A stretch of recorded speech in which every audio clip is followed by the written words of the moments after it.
জি। আপনি নিজে দেখেছেন এরকম? এমনকি আমি নিজেও দেখেছি। জি। এরকম মাতলামো করতো রাতের বেলা এরকম খেটে এসে?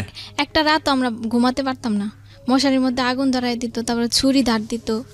হঠাৎ করে আমার মানে নিয়ে যাইল আমার বোনের ঘরেতে না, তার ঘরে আমি বসে বসে খেলতেছি, তার বাচ্চার লাগে তো বলে যে আসো এদিকে, ডাইকা নিল নিয়া। আর এই কয়দিন আমার মানে অনেক পরামর্শ দিছে যে তোমার ভালো হইব, আমাদের বাড়ি দেখো কত বড়, তুমি আমাদের কাছে থাকবা, আমি তোমার আদর করবো, এরকম বলতো টলতো। তো আমি অত মানে করতাম না। তারপরে হঠাৎ করে আমার কি নিয়ে গেল ওদের ঘরে, নিয়ে হলুদ টলুদ বাটে বাইটা টুইটা আমার শরীরে দেয়তে। এখন আমার বই নাইসা আমার রাগারাই করতেছে, পানি পরাই না খাওয়াইতেছে যে তাবিজ করছে তারা নাকি। পানি পরাও কোনো কাজ হয় না, মানে আমি হও কই না নাও কই না, তারা আমার হলুদ মলুদ দিতেছে, দিয়া টিয়া সুন্দর গোসল মোসল করে। তাদের আরেকটা বাড়ি আছে অন্য দূরে, ওই বাড়িতে নিয়ে গেছে, নিয়ে কাজী ডাইকা বিবাহ পড়াইতেছে। মানে আমার জন্মস্থান বরিশাল ভোলা। বরিশাল ভোলাতে আপনার জন্মস্থান?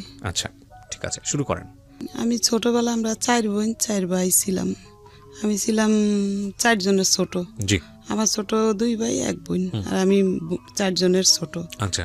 তখন ছোটবেলায় আমার বাবাই মানে একটা দোকান ছিল বাজারে, আমার 2 ভাই আর আমরা 2 বোন মিলে ওই দোকানদারি করতো, চা চু সব কিছু বিক্রি হইতো ওইটার ভিতরে, বড় দোকান। এমনি এমনি পরে বড় 1 বোন বিয়ে হয়েছে, গেছে গা শ্বশুর বাড়ি। এইভাবে এভাবে মানে আরেক ভাই বিয়ে করছে, আরেক ভাই ওরা চলে গেছে শ্বশুর বাড়িতে, 2 ভাই গেছে গা। যাওয়ার পর আমরা ছোট ছোট 2 বোন আর 2 ভাই রাইকা গেছে, ওরা ভিন্ন হয়ে গেছে শ্বশুর বাড়িতে ঘর জামাই। আর বড় বোন বিয়ে হয়েছে বরিশাল, ও বরিশাল থাকতো। আচ্ছা, তার আগে আমি একটু ইন্টারাপ্ট করছি। তুমি কি বসে থাকতে পারবা? তোমার কি খারাপ লাগছে বেশি? একটু পানি খাও তো ভালো লাগবে। মানে এমন তো না যে তুমি, ও কি খাওয়া দাওয়া করে এখন ঠিক মতো? কম করে, খাওয়াই দিলে খায়, নাহলে খায় না। ওই ঘটনাটার পরে একটু ওই গভীর থাকে, গম্ভীর থাকে সবসময়। গম্ভীর থাকে সবসময়। ওই যে আয়োরা থানায় নিয়া। আচ্ছা, ঠিক আছে, ওগুলো আমরা বিস্তারিত শুনবো, কি হয়েছে হচ্ছে, কি ধরনের হ্যাসল ওকে পোহাতে হচ্ছে। আমি প্রিয় শ্রোতা, আপনাদেরকে একটা কথা আমি আজকে মানে না বললেই নয়, I am taking a challenge. Cause আপনারা শুধু জানেন যে মেয়েটি রেপ হয়েছে বা যে ধর্ষণ করেছে, এই যে ঘটনাগুলো টুকটাক আপনারা জানেন, কিন্তু একটা ঘটনা এরকম ঘটে যাওয়ার পরে এই রেপড একটা মানুষকে বা একটা মেয়েকে এবং একটা কিশোরীকে কিংবা একটা শিশুকে কত ভয়ঙ্কর রকমের সোশ্যাল কমপ্লেক্সিটির মধ্যে ফেলে দেয়, এটা আপনারা আজকেই আমার মনে হয় মিডিয়াতে এত বেশি পরিমাণে রিভিল হবে, এবং এটা আমি খুব সাহসের একটা ভূমিকা রাখছি। সুতরাং আমি সবাইকে অনুরোধ করব যে একদম শেষ পর্যন্ত শোনার জন্য যে আসলে কি ঘটে। আমি তোমাকে রিকোয়েস্ট করব, তুমি তো আমার একদম মানে আমার বয়সে অনেক ছোটো, আমার ছোটো বোনের মতোই আমি মনে করি তোমাকে। তুমি যদি তোমার খারাপ লাগে, তুমি যদি কিছু খেতে চাও, যেহেতু অনেকক্ষণ ধরে গল্পটা চলবে, 2-2.5 ঘন্টার মতো আমরা গল্পটা প্রচার করবো, হ্যাঁ, তুমি একদম আরামসে থাকো। তোমার যদি এখানে ঘুরে স্টুডিও অনেক বড় আছে, হ্যাঁ ঠিক আছে। আচ্ছা, আমি ওকে একটু ফ্রি করার চেষ্টা করছি। ও যদি তোমার যদি মনে হয় যে ঠিক আছে তুমি স্টুডিওতে ঘুরে ফিরে বেড়াবো, কোনো সমস্যা নেই। যখন তোমার কিছু বলার হবে, তোমার মন চাইলে বলো, না হলে না বললেও সমস্যা নেই। ঠিক আছে, বলেন তারপরে কি হলো? তারপরে ওই 4 ভাই বোন ওই বাবার ঘরে ফালাই দিছে। আর বড় বোন তো বিয়ে হয়েছে, শ্বশুর বাড়িতে থাকে, আরেক বোনও বিয়ে হয়েছে, শ্বশুর বাড়িতে থাকে। 4 ভাই বোন বাপের ঘরে হালাইছে। 2 বোন আবিয়াতি আর 2 ভাই ছোট ছোট। তখন বাপে 4 জন নিয়ে চলতে পারে না, দোকানও বিক্রি করে হালাইছে। দোকানে মানুষে বাকি খেয়ে টাকা দিত না। আমার বাপে পড়ালেখা জানে না তো, খাতার মধ্যে লেখতো দিছি এগুলো, দোকান বিক্রি করে। পরে করতো কি, ওই বড় বোনে করছে কি, ছোট 2 বোন টাকা নিয়ে আসছে, ছোট ছোট। এই সময় আমি 8 বছর, ওইটা একটু 8 ছোট। বলে যে আমার সংসার, আমার সন্তান নাই, তো ওগুলোকে বড় করি। এভাবে নিয়ে আসছে, নিয়ে আস্তে আস্তে একটু বড় হয়েছি। পরে আবার আমার আম্মা নিয়ে গেছে আমাদের দোনো বোনটা দেশে, নিয়ে গেছে। দেশে থাকি, ওই বাবা যা আনে তাই খাই। বাবা এবার ওই মাছের নৌকা ছিল, নৌকায় যাইতো, নৌকায় যায় মানুষের নৌকায় কাজ করতো, মাছ পাইতো, ইলিশ মাছটা সেগুলো ধরতো। ওইভাবে সংসার চলতে চলতে চলতে বাড়ি ছিল বড়, তো বাড়ির ভিতরে গাছ গাছালি লাগাইতো, সুগারি গাছ। আমার বাবার আবার একটা জিনিস আছিল কি, গাছ পছন্দ করতো, খালি গাছই লাগাইতো। সেভাবে গাছের সুগারি বিক্রি করতো, তারপর সবজি টবজি করতো, অনেক পদের এগুলা বাজারে বিক্রি করতে পারে। তাই আমার বোন ঢাকা থাকে, বলে যে আমি এইটারে নিয়ে যাব। তাই নিয়ে আসছে বেড়াইতে। আসার পরে যে বাড়িতে ভাড়া থাকে, এই বাড়ির ওদের পোলা, পালক পোলা বলে। তো পালক পোলা বলছে, প্রথম বলছে ওদের পোলা পালক, ছোটকালে পালক আনছে 2 ওয়াইফ, 3টে বাড়িও 3-4টা। তো পালক পোলা এখন হঠাৎ করে আমার বোনের প্রস্তাব দিছে, আসছি আর 2 মাস পরে প্রস্তাব দিছে। আমার বোনে বলে যে না, ওই ছেলে না, ওনার বয়স হইব 35 বয়স। আমার হাজবেন্ডের, আর আমার 12 বছর। বোঝেন, মানে তখনও তো হাজবেন্ড হয়নি? না না না, তখন আপনার 12 বছর বয়স। ওনারও আগে বলে বিবাহ করছিল। ওই হিরোন খাইছে, পরে ওই ওয়াইফ চলে গেছে 2 সন্তান নিয়ে। এগুলো আমাদের কাছে মানে কিছু মানে আমরা জানিও না কিছু না। আচ্ছা তখন ওই এক সন্তান মারা গেছে, এক সন্তান বলে ওর মার কাছে আছে, ও আবার ঢাকায় মেয়ে ছিল, ওর স্বামী বাগ থাকতো ওই মেয়েটা। এখন আমার বোনে ভয়তে ঘর ছেড়া দিছে যে আমরা চলে যাবো অন্য জায়গা, তাহলে আর নিতে পারবো না। রুম ছাড়ার কথা শুনে ওনারা চাল খাটাইছে যে এখন তো চলে যাবো এখান থেকে, মেয়ে তো আমরা পাবো না, আমাদের সার্থকের লাগে মেয়ের বিয়া করার লাগবই। তখন হঠাৎ করে আমার মানে নিয়ে যাইলো আমার বোনের ঘরতে না, তার ঘরে আমি বসে বসে খেলতেছি, তার বাচ্চার লাগে তো বলে যে আসো এদিকে, ডাইকা নিল নিয়া। আর এই কয়দিন আমার মানে অনেক পরামর্শ দিছে যে তোমার ভালো হইব, আমাদের বাড়ি দেখো কত বড়, তুমি আমাদের কাছে থাকবা, আমি তোমার আদর করবো, এরকম বলতো টলতো। তাই আমি অত মানে করতাম না। তারপরে হঠাৎ করে আমার কি নিয়ে গেল ওদের ঘরে, নিয়ে হলুদ টলুদ বাটে বাইটা টুইটা আমার শরীরে দেয়তে। এখন আমার বই নাইসা আমার রাগারাই করতেছে, পানি পরাই না খাওয়াইতেছে যে তাবিজ করছে তারা নাকি। পানি পরাও কোনো কাজ হয় না, মানে আমি হও কই না নাও কই না, তারা আমার হলুদ মলুদ দিতেছে, দিয়া টিয়া সুন্দর গোসল মোসল করে। তাদের আরেকটা বাড়ি আছে অন্য দূরে, ওই বাড়িতে নিয়ে গেছে, নিয়ে কাজী ডাইকা বিবাহ পড়াইতেছে। মানে আমার ওই মানে আপনার গার্ডিয়ানের পারমিশন ছাড়াই, পারমিশন ছাড়া, না গার্জিয়ানের মাথা ফাটা লাইছে, আবার আমার বোনের মাথা ফাটা লাইছে, বিবাহ পড়াইতেছে। বোনের জামে আবার চাকরি করতো সিও অফিসে, তখন মাথা ফাটা লাইছে, ফাটাইছে। আমার বোনের তো মাথা বেন্ডিশ বেন্ডিশ নিয়ে চুপ করে বসে রয়েছে, আর যায় নাই। তখন ওনারা গার্জিয়ান ছাড়া নিয়ে বিবাহ পড়াইছে, বিবাহ পড়াইছে। আমার এই কবুল কইতে বইছে, আমি 3 বার কবুল কইছি, এতটুকু জানি। আইসা এখন আমার বোনের সালাম করতে গেছি, সালাম দিতে গেছি, পর আমার বোন একটা লাথি মারছে 2টা, যে এই আমার কাছে আসবি না, তুই যা যা, যারা তোর বুদ্ধি দিছে। আপনার নিজেরও কি ইচ্ছা ছিল? না, আমি কিছুই বুঝতাম না, না যে বিয়া কি জিনিস সেটাই বুঝতাম না। আর ওরা আমার কি করতেছে আমি নিজেও বুঝতাম না, ওরা কি করছে আমার আমিও নিজেও জানি না। তখন লাত্তি দিছে, চলে আইসি ওই শাশুড়ির কাছে, শাশুড়ির কাছে চলে আইসা এখন বলি যে আমার বোনে তো আমার জায়গা দিব না রুমে, বলে যে তুমি আমার রুমে থাকো, পরে একটা বাড়াইটা যে লেগে ওই রুমরা তোমাদেরকে দিব বইলা। পরে আমি ওই রুমে ঘুমাইছি, পরে 15 দিন পরে একটা রুম খালি হয়েছে, বাড়াইটা চলে গেছে। পরে এই রুমটার ভিতরে একটা চৌকি আর একটা ফ্যান আমার শাশুড়ি কিনা আমার ওই ঘরটা দিচ্ছে, আর কিছু হান্ডি পাতি, বলে যে সংসার করো। এই 15 দিন পরে স্বামীর সাথে মানে এখন এক ঘরে থাকবো, এই প্রথম জি। আর এই 15 দিনের ওই শাশুড়ির কাছে ঘুমাই। তো এই 15 দিন এখন আমার বোনের রুম ছাইরা চলে গেছে এখান থেকে। এখন ওই শাশুড়ি ঘরটর দিছে, ওদের সব কাজ করি টরি, ওনাদের কাজ করি সকাল থেকে সারাদিন, ওদের লগে খাই, খাইতে খাইতে পরে বলে যে তোমরা আলাদা রাইন দেখাও। তখন আমি আলাদাই আমার হাজবেন্ড নিয়ে রাইন, ওই ওদিনকে ঘরে দিছে, পরে রাত্রে দেখি কি ডুইলা ডেলে আসছে লোকটা। আচ্ছা, তারপরে রাত্রে উনিও ঘুমাইছে, আমিও ঘুমাইছি, সকাল উঠছি। এখন শাশুড়ির কাছে গেছি, বলছি, শাশুড়ি পরে কয় কি তুমি পেশু সইসা আসো ওই নাস্তা খাইতে।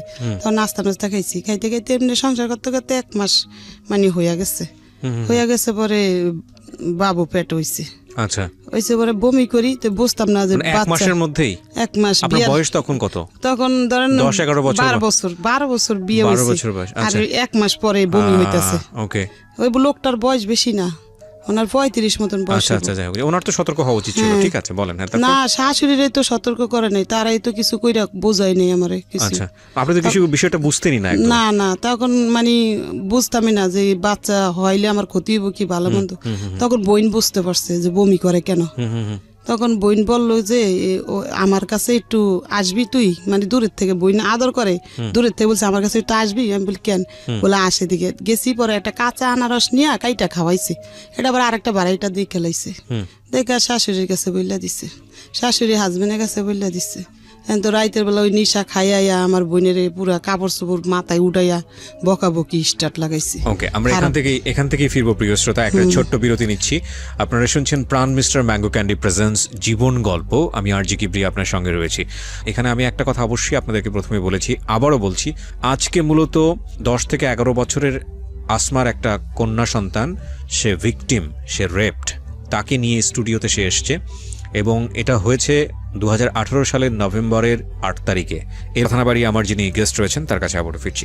জি, যেখানটায় আপনি ছিলেন সালমা, তো শাশুড়ি এসে বকাবকি করছে বা আপনার হাজবেন্ড? হ্যাঁ, শাশুড়ি এসে বকাবকি করছে, হাজবেন্ড আমার বোনের বকাবকি করছে, তাই আমার বোন সইরা চইলা গেছে। এখন এমনি বাচ্চা পেড়ে 9 মাস হয়েছে, তখন মানে আমার বাচ্চা হইব আজকে ডেলিভারি, শাশুড়িরা দায়টাই নিয়ে আসছে, নিয়ে আইসা এই শাশুড়ি 9 মাসের মধ্যে কি আপনি বাড়ির সঙ্গে যোগাযোগ করা না আপনার না আমার বাড়িতে যাওয়া বাবা মা কেউ আসে নাই, কেউ জানার না, পরেও আসেনি? না কেউ আসে নাই। তখন দায় আনছে, তো ওই সারা রাইতে আমার শাশুড়ি আমার কাছে ছিল, আর একটা বাড়াইটা এরকম মানে থাকবো ওরকম প্রস্তুতি নিচ্ছে তারা। তখন একটা বাড়াইটা ছিল ওটা ভালো। কোন এলাকার ঘটনা এটা? এটা আমি দোলাইপাড় থাকতাম, তখন ধোলাইপাড় মানে ঢাকার ধোলাইপাড়? দালায় ঢাকা ওনাদের দোলাইপাড়, নিজেদের বাড়ি? ওনাদের নিজের বাড়ি। আমি তো ওনাদের পালক ছেলের বউ, বুঝেন না? পালক ছেলের বউ ছিলেন আপনি। আচ্ছা, তারপরে? হ্যাঁ, তারপরে আমার আপনার প্রথম সন্তানই কি এই সেই সন্তান? ওই হচ্ছে সে, মানে না, বড় বড় আছে, মেয়েটা? আরেক ছেলে আছে। ও আরেক ছেলে আছে আপনার, তাকে নিয়ে আসেননি এখানে? ওর বয়স কত? ও এখন বড় হইছে, বিবাহ করছে, 21 বছর হইছে ও, ছেলের। ওই আমাদের 21 সাথে- বছরের ছেলের গল্প আমাদের বলছেন সাথে আপনি? সম্পর্ক নাই। আচ্ছা, ঠিক আছে, সে গল্প হচ্ছে ধারাবাহিকভাবে আসবে। তখন মানে একটা সাইডে বাড়াইটা ছিল ভালো, বলে যে এখন যাই ওর বোনের কাছে, অনুরোধ করে নিয়ে আসি ওর বোনেরে। তখন বলে যে এই ছোট মানুষের পেটে বাচ্চা হইছে, বাচ্চা হইতে দিলে তুমি মারাও যাইতে পারে কি, তো তুমি আমার বোনেরে অনুরোধ করে নিয়ে আসছে, পায়ে হাতে দুইটা যে আস তুই একটু ওরে দেখিস। তখন আমার বোনের চলে আসছে, আর থাকতে পারে নাই। আচ্ছা আইসা সারা রাত আমার সাথেই করছে। সকালবেলা আমার ওই ছেলে বাচ্চা হইছে। আচ্ছা হয়েছে পরে আমার হাজবেন্ড মিষ্টি মিষ্টি আইনা খাওয়াইছে কইছে সবাইরে। খাওয়ানোর পরে আমার হাজবেন্ডের মানে বাবা মা কোথায় আছে কি আছে আমরা কিছুই জানি না। আসল বাবা মা নাই বলছে ওনারা, কোনো ভাই বোনও নাই মনে হয়, ওকে, এরকম কেউই নাই মনে হয়, এরকম জানি। তারপরে খাওয়াইছে আস্তে আস্তে, একটু বাবুটা 5 মাসের হইছে। আর হঠাৎ করে ওই রাস্তায় মারামারি করছে, ওই ওষুধ কোম্পানির 2টা লোকে মারামারি করছে। ওই ছেলের বয়স 5 মাস, মারামারি করছে। পরে ওনারা ধরাই দিছে ওই মালিকে, মানে আরেকজন ভাই এরকম পালক আর একটা ছেলে হলো মারামারি করছে, ধরাই দিছে পুলিশ দিয়া। আমার হাজবেন্ডে ধরাই দিছে, আমি জানি না। তো এই নাইট গের এসে বলে যে সালমা তোমার এই হাজবেন্ডে তো ধরাই দিছে তোমার শ্বশুরে। পরে আমি কি করবো আর জানি না, সকালবেলা হইছে। এখন বলে যে আমার শ্বশুর ডাইকা নিয়ে বলে যে তুমি আমাদের ঘরে খাওয়া দাওয়া করবা কিন্তু। পরে আমি ওই ওনাদের ঘরে একবেলা যাই, খাই, আর ওই বাচ্চাটা নিয়ে থাকি এরকম করে 2 মাস। এখন আমার বাবার বাড়ির মানুষ শুনছে ওই কথা, শুনে আমার বাবা চলে আসছে, আর থাকতে পারে নাই। আচ্ছা, চলে আসছে, গাছ বেচছে দেশে, বেচা গাড়ি ভাড়া নিয়ে আসছে যে আমার মেয়ে নিয়ে যাম আমি। ওইটা শুনছে, কাটতে জানি না, বড় বোনেরতে জানি। পরে আসছে, পরে এরা যাইতে দিব না, যে না ওর স্বামী নাই, ওরে দেওয়া যাবে না। আচ্ছা, মানে এত ফাঁসান দেয় নাই। তখন আর আমার বাবা ফিরত চলে গেছে। তো পরে আমার শ্বশুরে একটা লোক দিয়া জেলখানায় পাঠাইছে যে তোমার হাজবেন্ডের দিকে আসো। তখন আমি গেছি, আর আমার হাজবেন্ড মানে আমি কই চলে যাম গা, আর এর ভাত খাম না, অনেক মাইর ধরেও করতো। পরে আমি চলে যাম গা, না না বোন তুই যাইস না, আমি সারা পাইলে তারপরে তোর নিয়ে তোর বাবার বাড়িতে যাম। এটা আপনার বলছে আমার হাজবেন্ড বলে জেলখানার ওই খাসা দুইটা দুইটা। হ্যাঁ, পরে আমি কই থাক, লোকটা হাজার বাবা মানাই এতিম, এই খারাপ হইলো তো এমনি খাওয়ার খাদ্য দিত আমারে, মানে বাজার কোনোটা বাদ রাখতো না। আমি একটা জিনিস বুঝতে পারছি যে ওই বাড়িতে মূলত ওই ছেলেটার সঙ্গে আপনাকে বিয়ে দিয়েছিল যাতে বাড়ির কাজকর্ম আপনাকে দিয়ে করানো যায়, ওই পালক ছেলেকে। পালক ছেলেতে। কিন্তু ওই লোকটা আমার হাজবেন্ড কেমন মানে নিশা খাইতো, রাইত হইলে, দিন হইলে ভালো থাকতো। আচ্ছা, রাইতে মদও খাইতো, আর গাঁজা সিগারেটে বইরা ওগুলা ঘরে বসে বসে খাইতো। আচ্ছা আচ্ছা, এমনি এমনি করতে করতে ওই ছেলেটা একটু হাঁটিন হইছে। পরে এর কয়েক বছর আবার বাচ্চা বেড়ে গেছে, তারা কোনো ব্যবস্থা নিতে বলে নাই দেখে আমিও বুঝি নেই। আর আমার বাবা আমার ফ্যামিলিও ব্যবস্থা নিতে বলে নাই। আবার বাচ্চা পেট হয়ে গেছে, ওই এই যে মেয়েটা পেট হইছে। আচ্ছা, এই মেয়েটা? হ্যাঁ, মেয়েটা পেট হইছে। আরে প্রতিদিন পর্যন্ত রাত্রে হইলে নিশা খাইয়া না অনেক অত্যাচার করতো। পরে করতাম কি জানেন, মানুষের ঘরে যাই রাত্রে পলাই থাকতাম, মানুষের ঘরে পলাইতাম, চুপ করে বসে থাকতাম, ওই হামতাম কইরা টইরা শুয়া পড়তো যে তখন ঘরে যাই চুপ করে শুয়ে থাকতাম। পরে এতই খারাপ ছিল, রাত্রে হইলে কি করতো পেশাব করে দিত বিছনার ভিতরে, প্রতিদিন দিত। ও জানে, ও দেখছে বড় হইয়া, প্রতিদিন পেশাব করে দিত। জানি না, ওই মদ খাইতো, প্রচুর খাওয়া খাইতো, একবার কাপড় মাথা তুলাইতো, রাস্তা দিয়ে মানুষের বক্তে বক্তে আসতো। কিন্তু কোনো মহল্লার মানুষে ওরে কিছু কইতো না, কইতো পাগল থাক কিছু। কোনো বাড়িওয়ালা দেখলো কইতো সালামান কি দিত লোকটারে, মানে ওরে সালাম দিত হেরা উল্টা, মানে একটু পাগল টাগল ছিল বসে। হ্যাঁ, ওরকম করতো। রাত্রে ভয় পাইতাম, ভয় পা ঠেলা আমি খাটের নিচে ঢুকা চুপ করে বসে থাকতাম। তখন তাদাম বাড়ি বিশ্রে বুসরে আসতো, পাইতো না, তখন চুপ করে শুয়ে থাকতো। শুয়ে থেকে ওই পেশাব করতো। সকাল হইলে জানি ওই পেশাব গুলা ধোয়া লাগতো আমার, খাতা করতো, শাশুড়ি কইতাম। আবার দেন সকালে রাইতে জ্বালানি খায়, তারপর সকালে তাও কাজ করা লাগতো, সংসারের কাজ করে আবার আমারটা করতাম।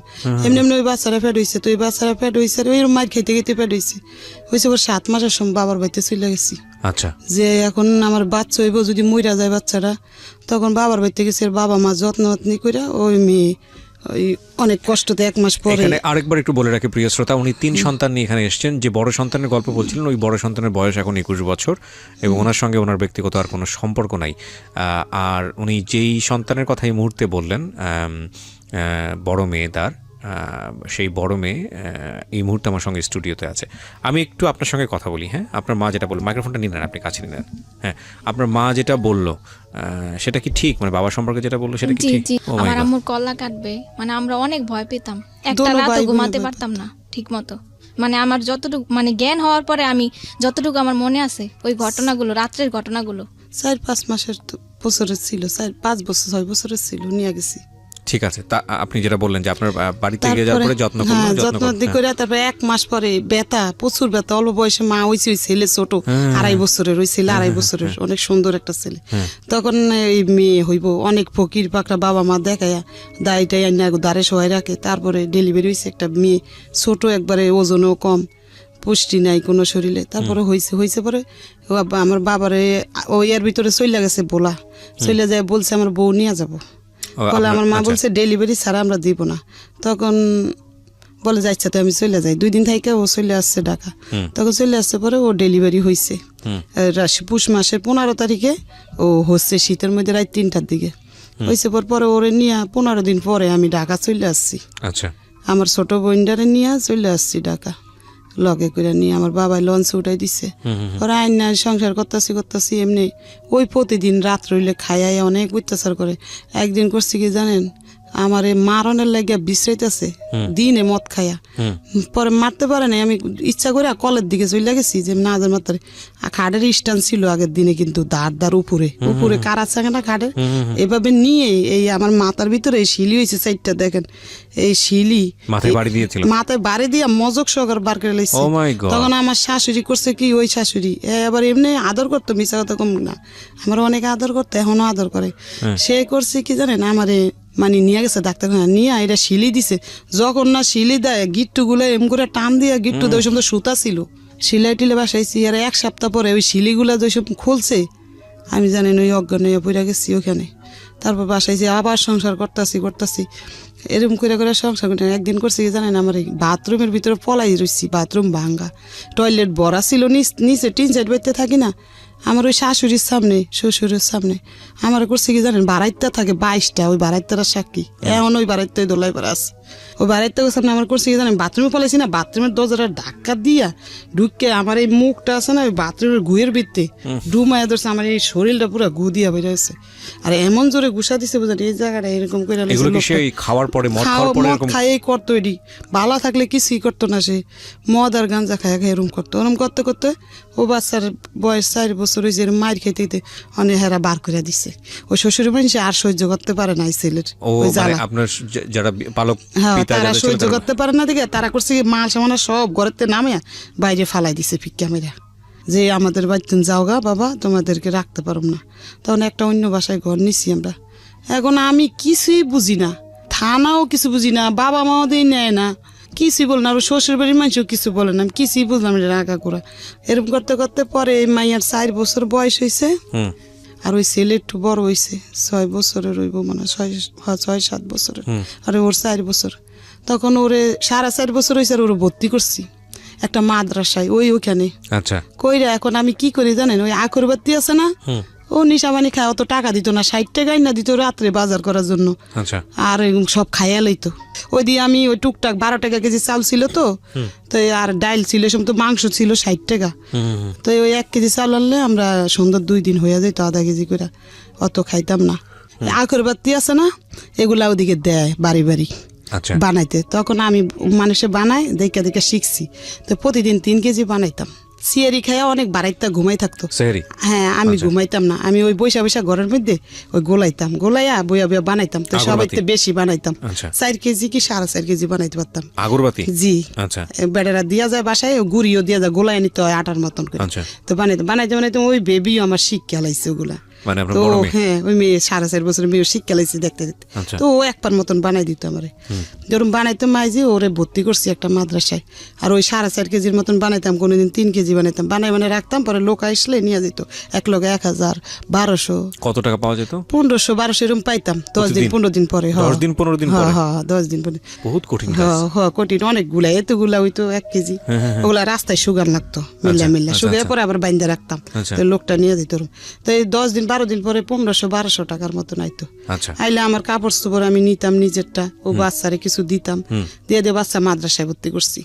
করার মনে 2 মাস কি 4 মাস পরে হিরণ ধরছে। এখন ওই পাকঘরে বৈশা বৈশা খাইতো প্রথম অন্য মানুষের সাথে। আপনার জামাই?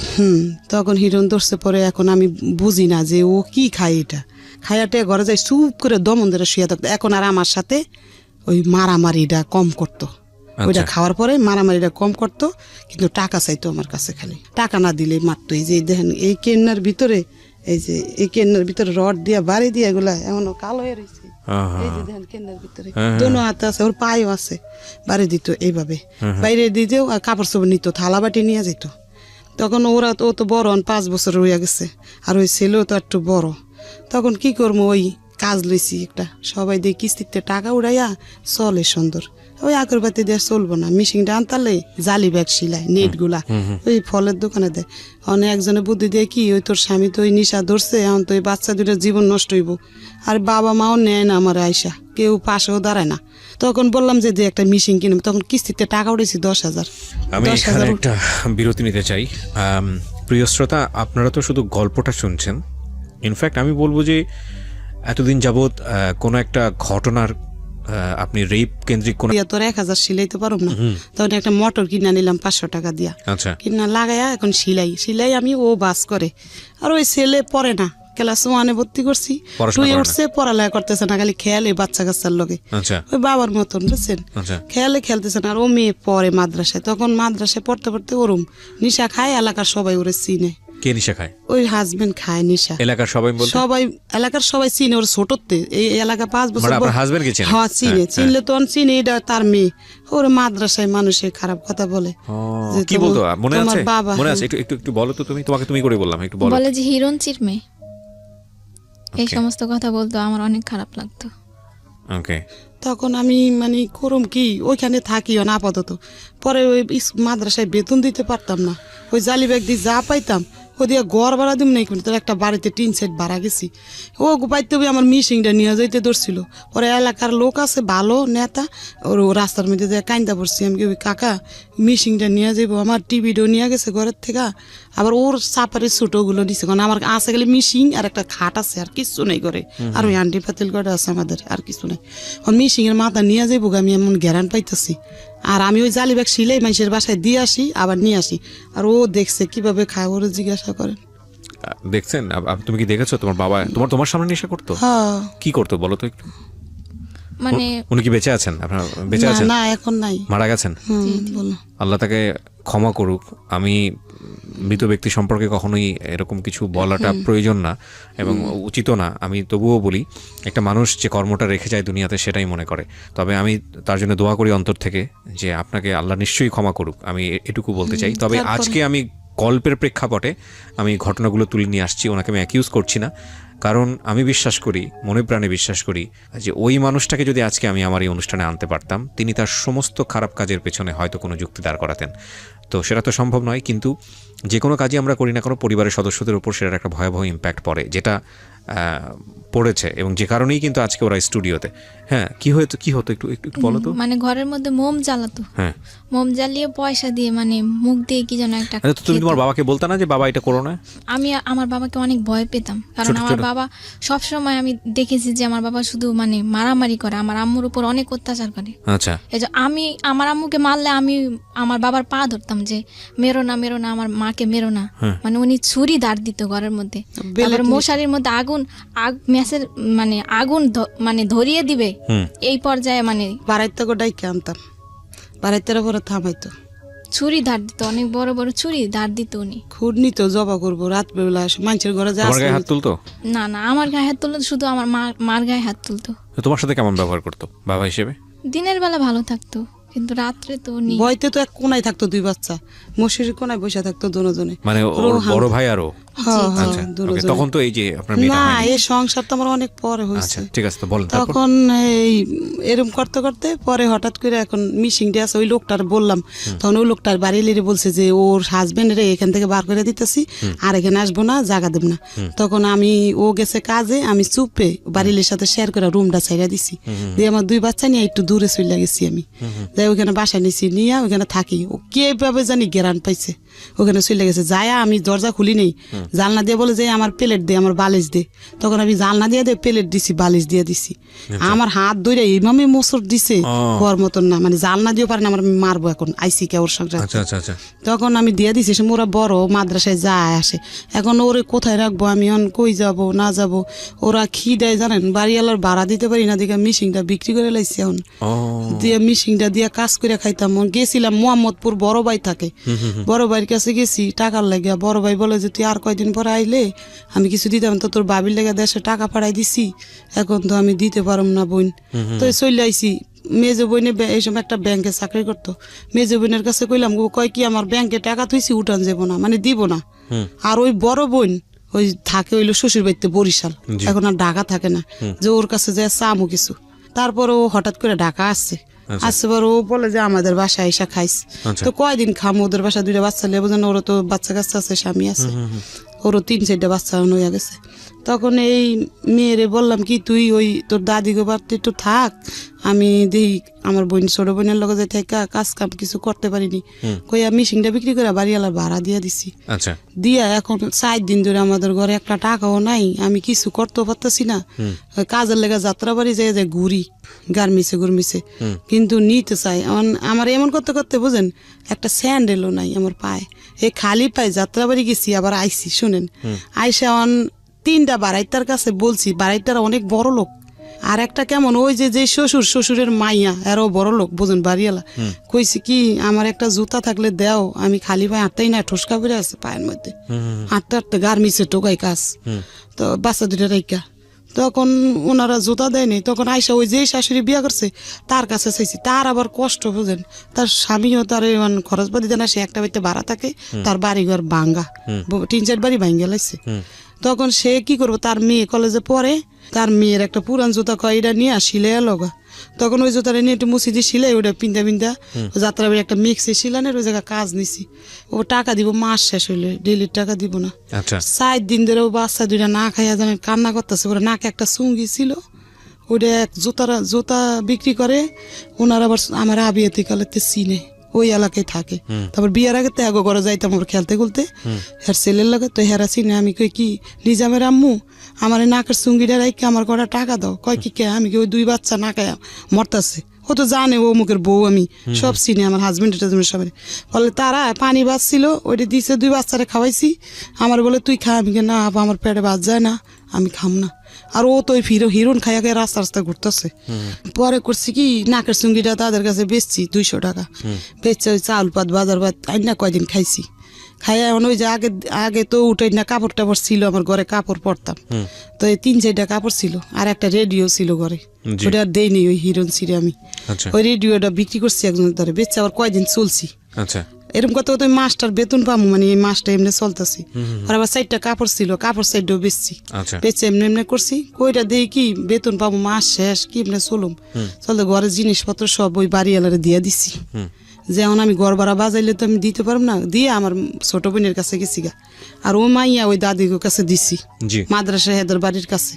আর ছোট বোনের কাছে যেমন 2 মাস ধরে থাই, ওই মাইয়া ওদের কাছে থাকে, ওরা যা দা খায় থাকে, আর ওই ছেলেও ওদের কাছে। দোনোটা ওই শাশুড়িরা নিছে দায়িত্ব, যে কয়দিন থাকুক তুমি নিজের পায়ে দাঁড়ায় পরে নিয়ে যাও। তো এইভাবে থাকতে থাকতে পরে বড় বোন বলে যে এরকম করে চলবি কয়দিন, তো আমার কাছে এসে থাক। তখন ওর সামনে একটা রুম নিয়ে দিছে, দিয়া বলে যে তুই এখানে থাকি একটা কাজ কাম করে ওরা আমি দেখুম, তুই চলিস। এইভাবে করতে করতে পরে ওই মেয়েটারে আর ভর্তি করতে পারিনি ওইখানে যায়া। এখন ওই মাদ্রাসাতে মানুষের খারাপ কথা বলে, আবার হুজুরা বলে যে তুমি বেতন নিয়ে আসো না, বলে দেখা ও পড়ার থেকে নিয়ে গেছি, নিয়ে ওই বোনের কাছে থাকি। তখন ওইখানে বোনে ভর্তি করে দিছি স্কুল ড্রেস বানাই দিছে বড় বোনে। তো বড় বোনটা একটু আদর করতো, তো এই বড় বোনের কাছাকাছি রাখছে, রাখতে রাখতে ওই বড় বোনের জামাই তো পিছ লইছে। ও পিছ লইছে যে ওর আমার সাথে মানে দুষ্টামি করতে চায়, ওর মানে বেকায়দা শৈলে মইলে স্পর্শ করতে চায়। ওর 3 সন্তান, আচ্ছা 3 সন্তান, ছোট ছোট আর বেশি বড় না। আচ্ছা তখন বোনেরে বলি নেই এরম যে কয়টয়, বলে যে চুপে, বলে রাস্তায় তুই আমার কাছে বিপদ বললে আমি কন্ট্রাক্টদারি করে পয়সাও ভালো কামাই, টাকা বোঝান প্রতিদিন অনেক টাকা আনে, কিন্তু আমি আমার বোনের কাছে শেয়ার করিনি, আজ পর্যন্ত বলিনি এই কথাগুলো, আজকে প্রথম রেডিওতে বলছেন। আজকে প্রথম বলতেছি। তখন বলি যে না এনে থাকলে আবার বোনের ঘরও দেখি মারামারি করে হাসবেন, বাচ্চা ঘরও মারে, বোনেরও মারে, বলে যে না এনে থাকুম না। তখন ওইখান থেকে সইরা আলাদা একটা বাসা নিয়েছি, টিন সাইড নিয়ে এখন কাজে লাগছি যাত্রাবাড়ি। আচ্ছা মেক্সি সিলাই, রেডিমেড মেক্সি 5 টাকা করে পিস দিব। ওকে পরে সিলাই পেটিকোট মেক্সি সিলাইতে সিলাইতে ওই টাকাটা দিয়ে ঘর ভাড়া দেই, মাস শেষ ওদের 2 খাওয়াই। এর মধ্যে আমার বাবার কাছে বড় বোন ফোন দিছিল যে সালমা কিভাবে খাইবো। বাবা বলে যে ওর কাছে সেলাই মেশিন আছে না, ওইটা দিয়ে খাইতে পারে না, এই কথা বলছে। শুই না মনে কষ্ট লাগছে বুঝছেন। পরে কই বাবা মাকে দরকার নেই, বাবা বাচ্চা আছে ওই সময়। তখন বাইরে তো আর খোঁজ নেই, আর কেউ নাই খোঁজ নেন। তখন কি করবো, ওই জায়গায় বাসা নিয়ে থাকি। হঠাৎ করে আমার এত অসুস্থ হয়ে গেছি, কাজ করতে করতে বুঝেন, বিছনার লগে লেগে গেছি। লাগার পরে ওই 2টা লোক, আমার বাবা আবার বোলার থেকে বাড়ি বিক্রি করে নোয়াখালী বাড়ি করছে। করার পরে ওই লোক 2টা আমাদের বাড়ির লগের, এই ক্যান্টনমেন্ট চাকরি করে, আর্মি ক্যান্টনমেন্ট, সিপিএলে চাকরি করে। তখন ওরা মানে আমাদেরকে চিনে, তাই শুক্রবারে বিকেলে আর্মিকে বন্ধ থাকে, তো ওরা 2জন আমার বোনের বাসায় আসতো, বোনের জামাইয়ের লগে কথাবার্তা বলতো। উনি আমারে বললো যে তুই কি করস, আমি এরম এরম করি ভাই, কিভাবে চলবো 2টা বাচ্চা নিয়ে। বলে যে তোর ছেলেটারে আমাদেরকে দিয়া দে ক্যান্টনমেন্টের মধ্যে, ও টুকটাক আমাদের সাথে করবো টরবো থাকবো। তো ছেলেটারে ওরা নিয়ে গেছে ভিতরে। তো নিচে পরে 1 দিন 2 দিন ওরকম দেখছে, ওই ওর বাবা দেখছে, দেখে বলে যে একে বলে যে আমার বোনের ছেলে। মানে আপনার সেকেন্ড হাজবেন্ডের কথা বলছেন আপনি? ওকে হ্যাঁ, আমার বোনের ছেলে। তখন আপনার প্রথম হাজবেন্ডটা কোথায়? প্রথম হাজবেন্ড ওই রাস্তা ঘুরে খায় টায়, নিশা পানি। আপনার সঙ্গে যোগাযোগ নাই? না যোগাযোগ নাই, 2 বছর হইছে এখন যোগাযোগ নাই। এখন একদিন দেখছি রাস্তায়। ডিভোর্স হয়নি কিন্তু যোগাযোগ নাই? না ডিভোর্স হয়নি, আর ওর সাথে আমার কাবিনও হয়নি, এমনি বিবাহ দিছে, মানে মৌখিকভাবে দিছে তারা। তখন ও একদিন দেখছি রাস্তায়, দেখছি নাক মুখ একবার ফুলা, পাওয়াত ফুলা প্রচুর। এই আমার বড় বোনের জামাইয়ের কাছে যায়, কইতাছে দুলা ভাই আমি 3 দিন ধরে খাই নাই, আমার কটা ভাত দাও। তো আমার বোনের হোটেলে নিয়ে বলো ভাত বুত খাওয়াই পাঠাই দিছে। আমাদেরকে অনেক বিশ্রায়, সে পায় না, তন্ন করে পাইলে তো আমাদের মারবো, হ্যাঁ। তো পায় না দেখে ও বিশ্রায় টিশ্রে ওই দোলাইফার ফুইরা থাকে, রাস্তাঘাটে ফুইয়া থাকে, আর মানুষের ওইটা চুরি করে। তখন ওই ঘর নিয়ে থাকি ওই লোকটা বলছে যে তুই চল একদিন তোর বোনেরে দেখতে যাবো। তো আমারে দেখতে আসছে, দেখতে আইসে একদিন দেখছে, দেখে চলে গেছে। গিয়া ওনার রেশন পাইতো 20 কেজি চাউল আর 15 কেজি আটা। এই রেশনটা ওই লোকটারে দিয়ে আমার বাসায় পাঠাইছে। 3 মাস রেশন পাইতো। মানে সে কি আর্মিতে ছিল? আর্মিতে ওই সময় সার্জেন্ট ছিল। হ্যাঁ সার্জেন্ট ছিল। দেওয়ার পরে একদিন আবার আসছে আমাদের বাসায়, মিষ্টি নিয়ে আসছে। নিয়ে আসে আমি আর ওই আমার ওই ভাইটা দেশের, ওনার সামনে আসছে, আরেকটা ভাইও আসছে, 3 জনই আসছে। 3-4 একটা বাড়িতে অনেক বাড়াইতা ওই বাসায়। তখন আমার মানে দিছে একটা নাম্বার মুট কইরা লেইকা ফিক্কা মাইরা আমার ঘরে দিছে। ওরা যদি দেখে মাইন্ড করে, ফিক্কা মাইরা দিছে, ওই লাগে 100 টাকা দিছে। আচ্ছা দিয়া মানে ওইটার মধ্যে লেখা আছে যে আমার কাছে এটা দিয়ে ফোন করবে, এই টাকাটা দিয়া তুমি জুরিয়ান রেলগেটের থেকে, আচ্ছা তোমার সাথে আমার কথা আছে, এটা লিখছে। তো আমি তো আর অত পড়ালেখা জানি না, ভালো করে বুঝি না। তো একজনের দিয়ে আমি পড়াইছি, এই সময় আমার ওই বাচ্চা অত মানে পড়তে পারে না। পড়াইছি, পর দেখি কি ওই কথা লেখা। তখন আমি একদিন রেলগেটে ফোন দিছি পরে সে আমার জিজ্ঞাসা করলো যে আপনি কিভাবে চলেন টলেন। তাই আমি বলছি আমি এরকম কাজ করে চলি। বলে যে আচ্ছা আপনি আমার সাথে একটু দেখা করেন, আপনার আমি সিএমএস একটা চাকরির ব্যবস্থা করে দিম। নাম কি ছিল ওনার? খোরশেদ আলম। আচ্ছা না, সিএমএস একটা চাকরির ব্যবস্থা করে দিম। তখন আমি বলছি যে আচ্ছা যদি আমার একটা চাকরির ব্যবস্থা করে দেয় তো আমার ভালো হইব, সরকারি চাকরি হইলে আমি চলতে পারবো 2টা বাচ্চা নিয়ে। এভাবে বাচ্চার বয়স 7 বছর হয়ে গেছে। মানে এটা প্রথম বাচ্চা না? এই যে ওর বয়স আচ্ছা 7-এ পড়ে গেছে এরকম। তখন এই মেয়ে পরে ক্লাস 1-এ মনে পড়ে এরকমই হইব, 1-2-তে পড়ে। কোথায় তখন? তখন ছেলে আমার লগে আছে। ছেলে আমার লগে আছে, ওই ঘুরে গাড়ে কোনো কাজ করে না। ও তখন ওই ক্যান্টনমেন্ট দিছি, ও কাম পছন্দ হয় না আর ক্যান্টনমেন্টে দিয়েছিলেন কিন্তু ওখানেও কাজ পছন্দ হয় না। ওরা কাপড় দোলাই করে, ওরা আব্বু না, ওরা বসে না পাইনি, ওই সিপিল ওরা কাপড় দোলাই করে আর্মি গো, ওগুলার লগে একটু কাজ কাম করতে দিছিল, কিন্তু করবো না। সে আয়সা পড়ছে, আয়সা ঘরে শুয়ে থাকে, আমি কিছু বললোই খেলে টেলে আয়সারাই, আমি যাই লেগা কাজে ও ভাত বুত খাই আবার খেললে খারাপ পোলাবিনের লাগে মিশে। পড়াশোনা করেন না, পড়াশোনা করে আপনি শাসন করেও করতে পারেন। শাসন করলে কি বা আমার আমার মানে কিছুই কয় না, আমি মারলে চুপ করে থাকে, আমি গেলে ও খেলে টেলে, আর আমি না থাকলে পলায়া থাকে, থেকে ভাত বুত খায়, এরকম করে দিন যা রাত পয় ওর খালি না খাইলে না খায় থাকে। বাবা খুবই বাবার কাছে যায় না, এই যে বলি বাবা খুব ইম্পর্টেন্ট একটা ফ্যামিলির জন্য, খুবই ইম্পর্টেন্ট। এবং একটা ব্রোকেন ফ্যামিলিতে আসলে যারা বড় হয় তারা বুঝতে পারবে যে একটা মার অ্যাবসেন্স কিংবা একটা বাবার অ্যাবসেন্স ওই পরিবারের জন্য কতটা ভয়ানক, বা তার বড় হয়ে ওঠার জন্য কতটা ভয়ানক। বলেন তারপরে কি হলো? আপনি তারপরে এভাবে উনি বলছে চাকরি দিব, বললা চাকরি তো দিব না, আমার লগে সিটিং বাজি করবো, আমি তো আর বুঝিনি। উনি আন এভাবে আমার ওই লোকটা দিয়ে একটা মোবাইল কিনা পাঠাইছে, সিটি সেল মোবাইল, সিমও বইরা দিছে। 2,000 টাকা পাড়া ওই লোকটারে দিয়া পাঠাইলে আমি ওই টাকাটা দিয়ে স্যালাইন মেলাইন নেই, এটা মানে আমার বড় বোনে জানে না, ওই লোকটা পাঠাইছে, জানে মনে আমার কাজের টাকা, এই মানে আমি আনছি কাজের থেকে, ওই যাত্রাবাড়ির থেকে। তখন ওইটা দিয়ে স্যালাইন মেলাইন নিয়েছি, শরীরে একটু সুস্থ হয়েছি, আবার কাজ করি। তো হঠাৎ করে আমি ভাবলাম, লোকটা আমার অনেক কিছু বলে, মানে যে আমি তোমার দায়িত্ব নিবো, তোমার কাজ করা লাগবো না, আমি 20,000 টাকা বেতন পাই, রেশন পাই, আমার কেউ নাই বিবাহিত ছিল। হ্যাঁ, বিবাহিত, 2টা বাচ্চাও ছিল না। এটা আপনি জানতেন? না, জানতাম না। আমার ওই ওরে হাত করে নিছে, ওই লোকটারে, ওই যে আমাদের দেশের ওই লোকটারে হাত করে নিছে, বলতে না। হ্যাঁ হ্যাঁ, তখন জানতাম না কিছু। তখন বলে এগুলো, আমি বলি না ভাই, আমার 2টা বাচ্চা আছে, এটা নিয়ে কেউ সংসার করে কিনা? করে না। করলো পরে আমার বাচ্চাটির লাত্তি লুত্তি দিয়ে ফালাই দিবেন আপনি। বলে যে সবাই একরকম মনে করেন না আপনি। দেখলাম লোকটা অনেক ব্যবহার ভালো টালো, এরকম দুর্বল হয়ে গেছি একদম, মানে তার প্রতি। ও স্যার সে বলে যে তোমার বোনের কাছাকাছি তুমি থাইকো না, তুমি আমি একটা বাসা নিয়ে দিই, তুমি ওখানে বাসা নাও। তখন আমি বলছি যে না, বাসা তো নিব আমি, কিন্তু সেই বাসা ভাড়া আমার কে দিব? বলে যে আমি দিব। তখন আমি বাসাটা ছাইরা ওই পারে, রেল গেটের ওই পারে একটা বাসা নিছি, ভাড়া মনে 4,000 টাকা হইব না, 3,500 টাকা বাসা ভাড়া নিয়ে আমার 2 ছেলে মেয়ে নিয়ে আমি ওইখানে গেছি। যাওয়ার পরে টুকটাক কিছু মাল সামানা কিনা দিছে, আর ওই লোকটারে দিয়ে রেশন মেশন পাঠাইছে বাসায়। পাঠাইছে পরে বাড়িওয়ালারে বলছি আমার 2 বাচ্চা আমি থাকুম, আমার হাজবেন্ড থাকবো, একথা বলছি। এখন আমি বলছি যে আমরা এখন, বলে যে আমরা এখন বিবাহ করব। উনি বলছে আমার প্রস্তাব দিছে। তাই আমি বলছি তাহলে কে সাক্ষী থাকবো? বিবাহর সাক্ষী আছে না?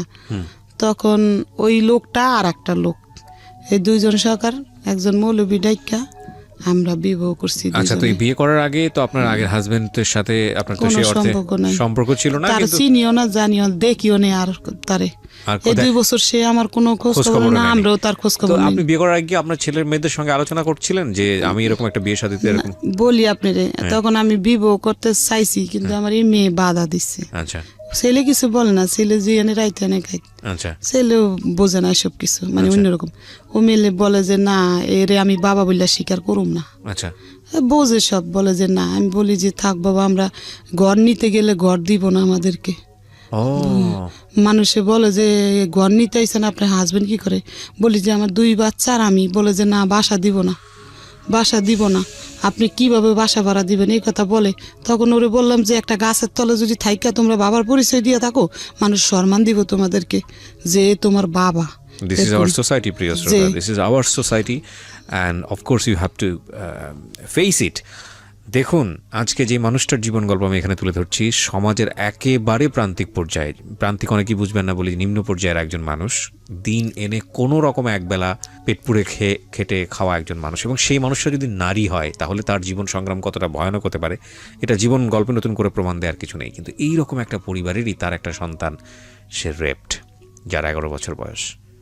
Can you imagine the situation? Okay, আমরা সামনের দিকে আগাই। হ্যাঁ, বলেন। তারপরে বিবাহ করার পরে উনি সেদিন আমাদের বাসায় ছিল, কিন্তু আমার ছেলে ছিল না। ছেলে পরে ক্যান্টনমেন্টের ভিতরে ওদের সাথে থাকে। আমার এই মেয়ে ছিল বাসায়। তখন এই মেয়ে কান্দে দেখে সে চকলেট মকলেট এনে ওরে দিছে। তখন আমাদের বাসায় রাত্রে ছিল। থাকার পরে সকালে সে অফিসে গেছে গা।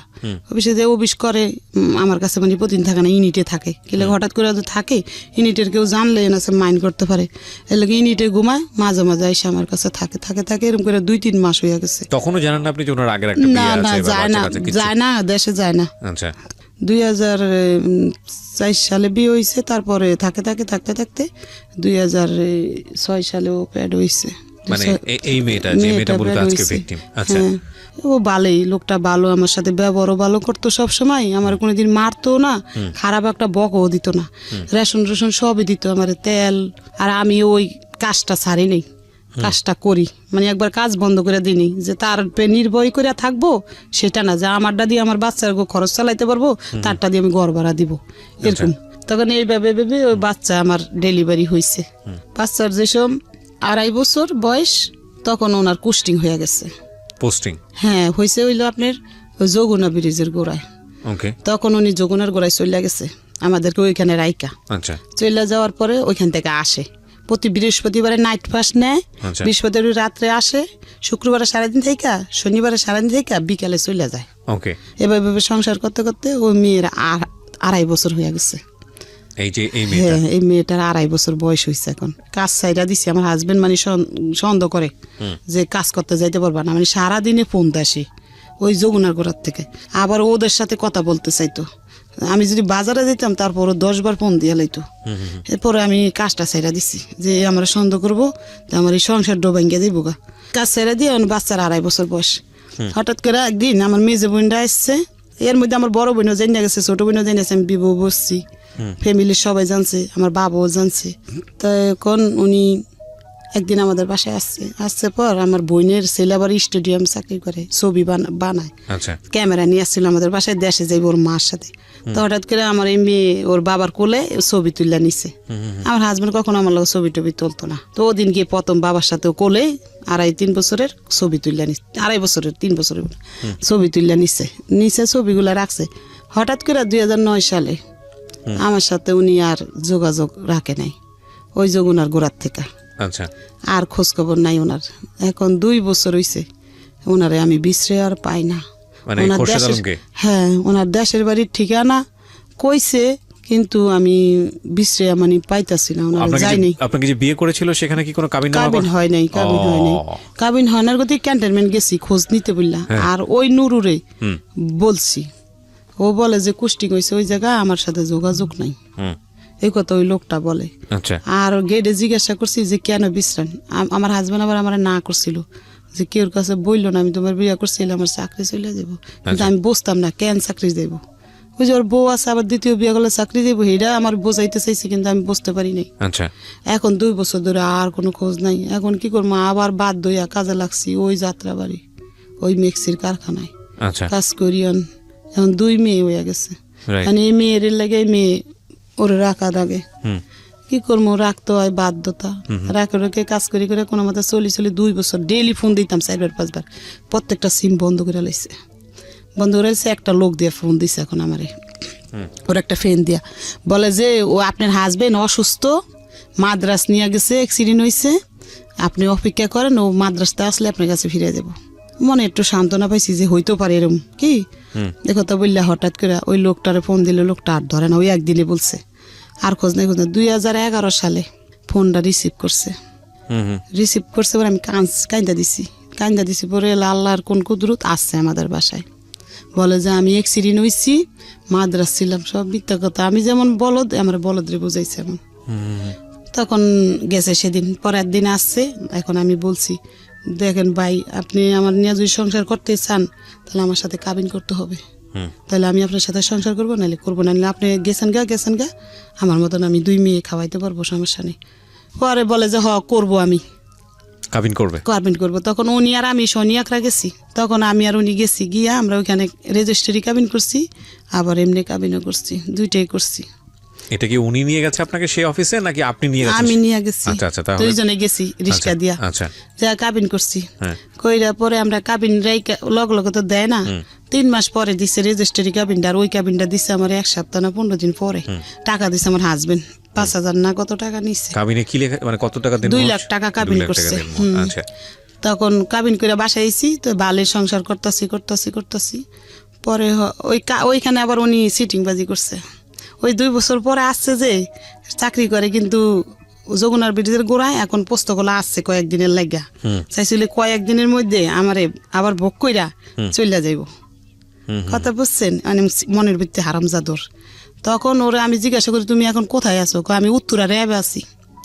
শুনলেন কথা কি সিটিং বাস, উত্তরা র্যাব আছে, ওই কাবিনের ভিতরে র্যাব পরিচয় দিছে। তখন একটু পরে ওনার কাবিন টাবিন করার শেষে যে ওনার পকেটেতে আমি আইডেন্টি কার্ড বার করে ফেলাইছি, করে দেখি উনি রংপুর 8 ইঞ্জিনিয়ারে কুস্টিং হয়েছে, অরিন অফিসার র্যাঙ্ক ওনার এখন 2009 অরিন অফিসার হয়েছে।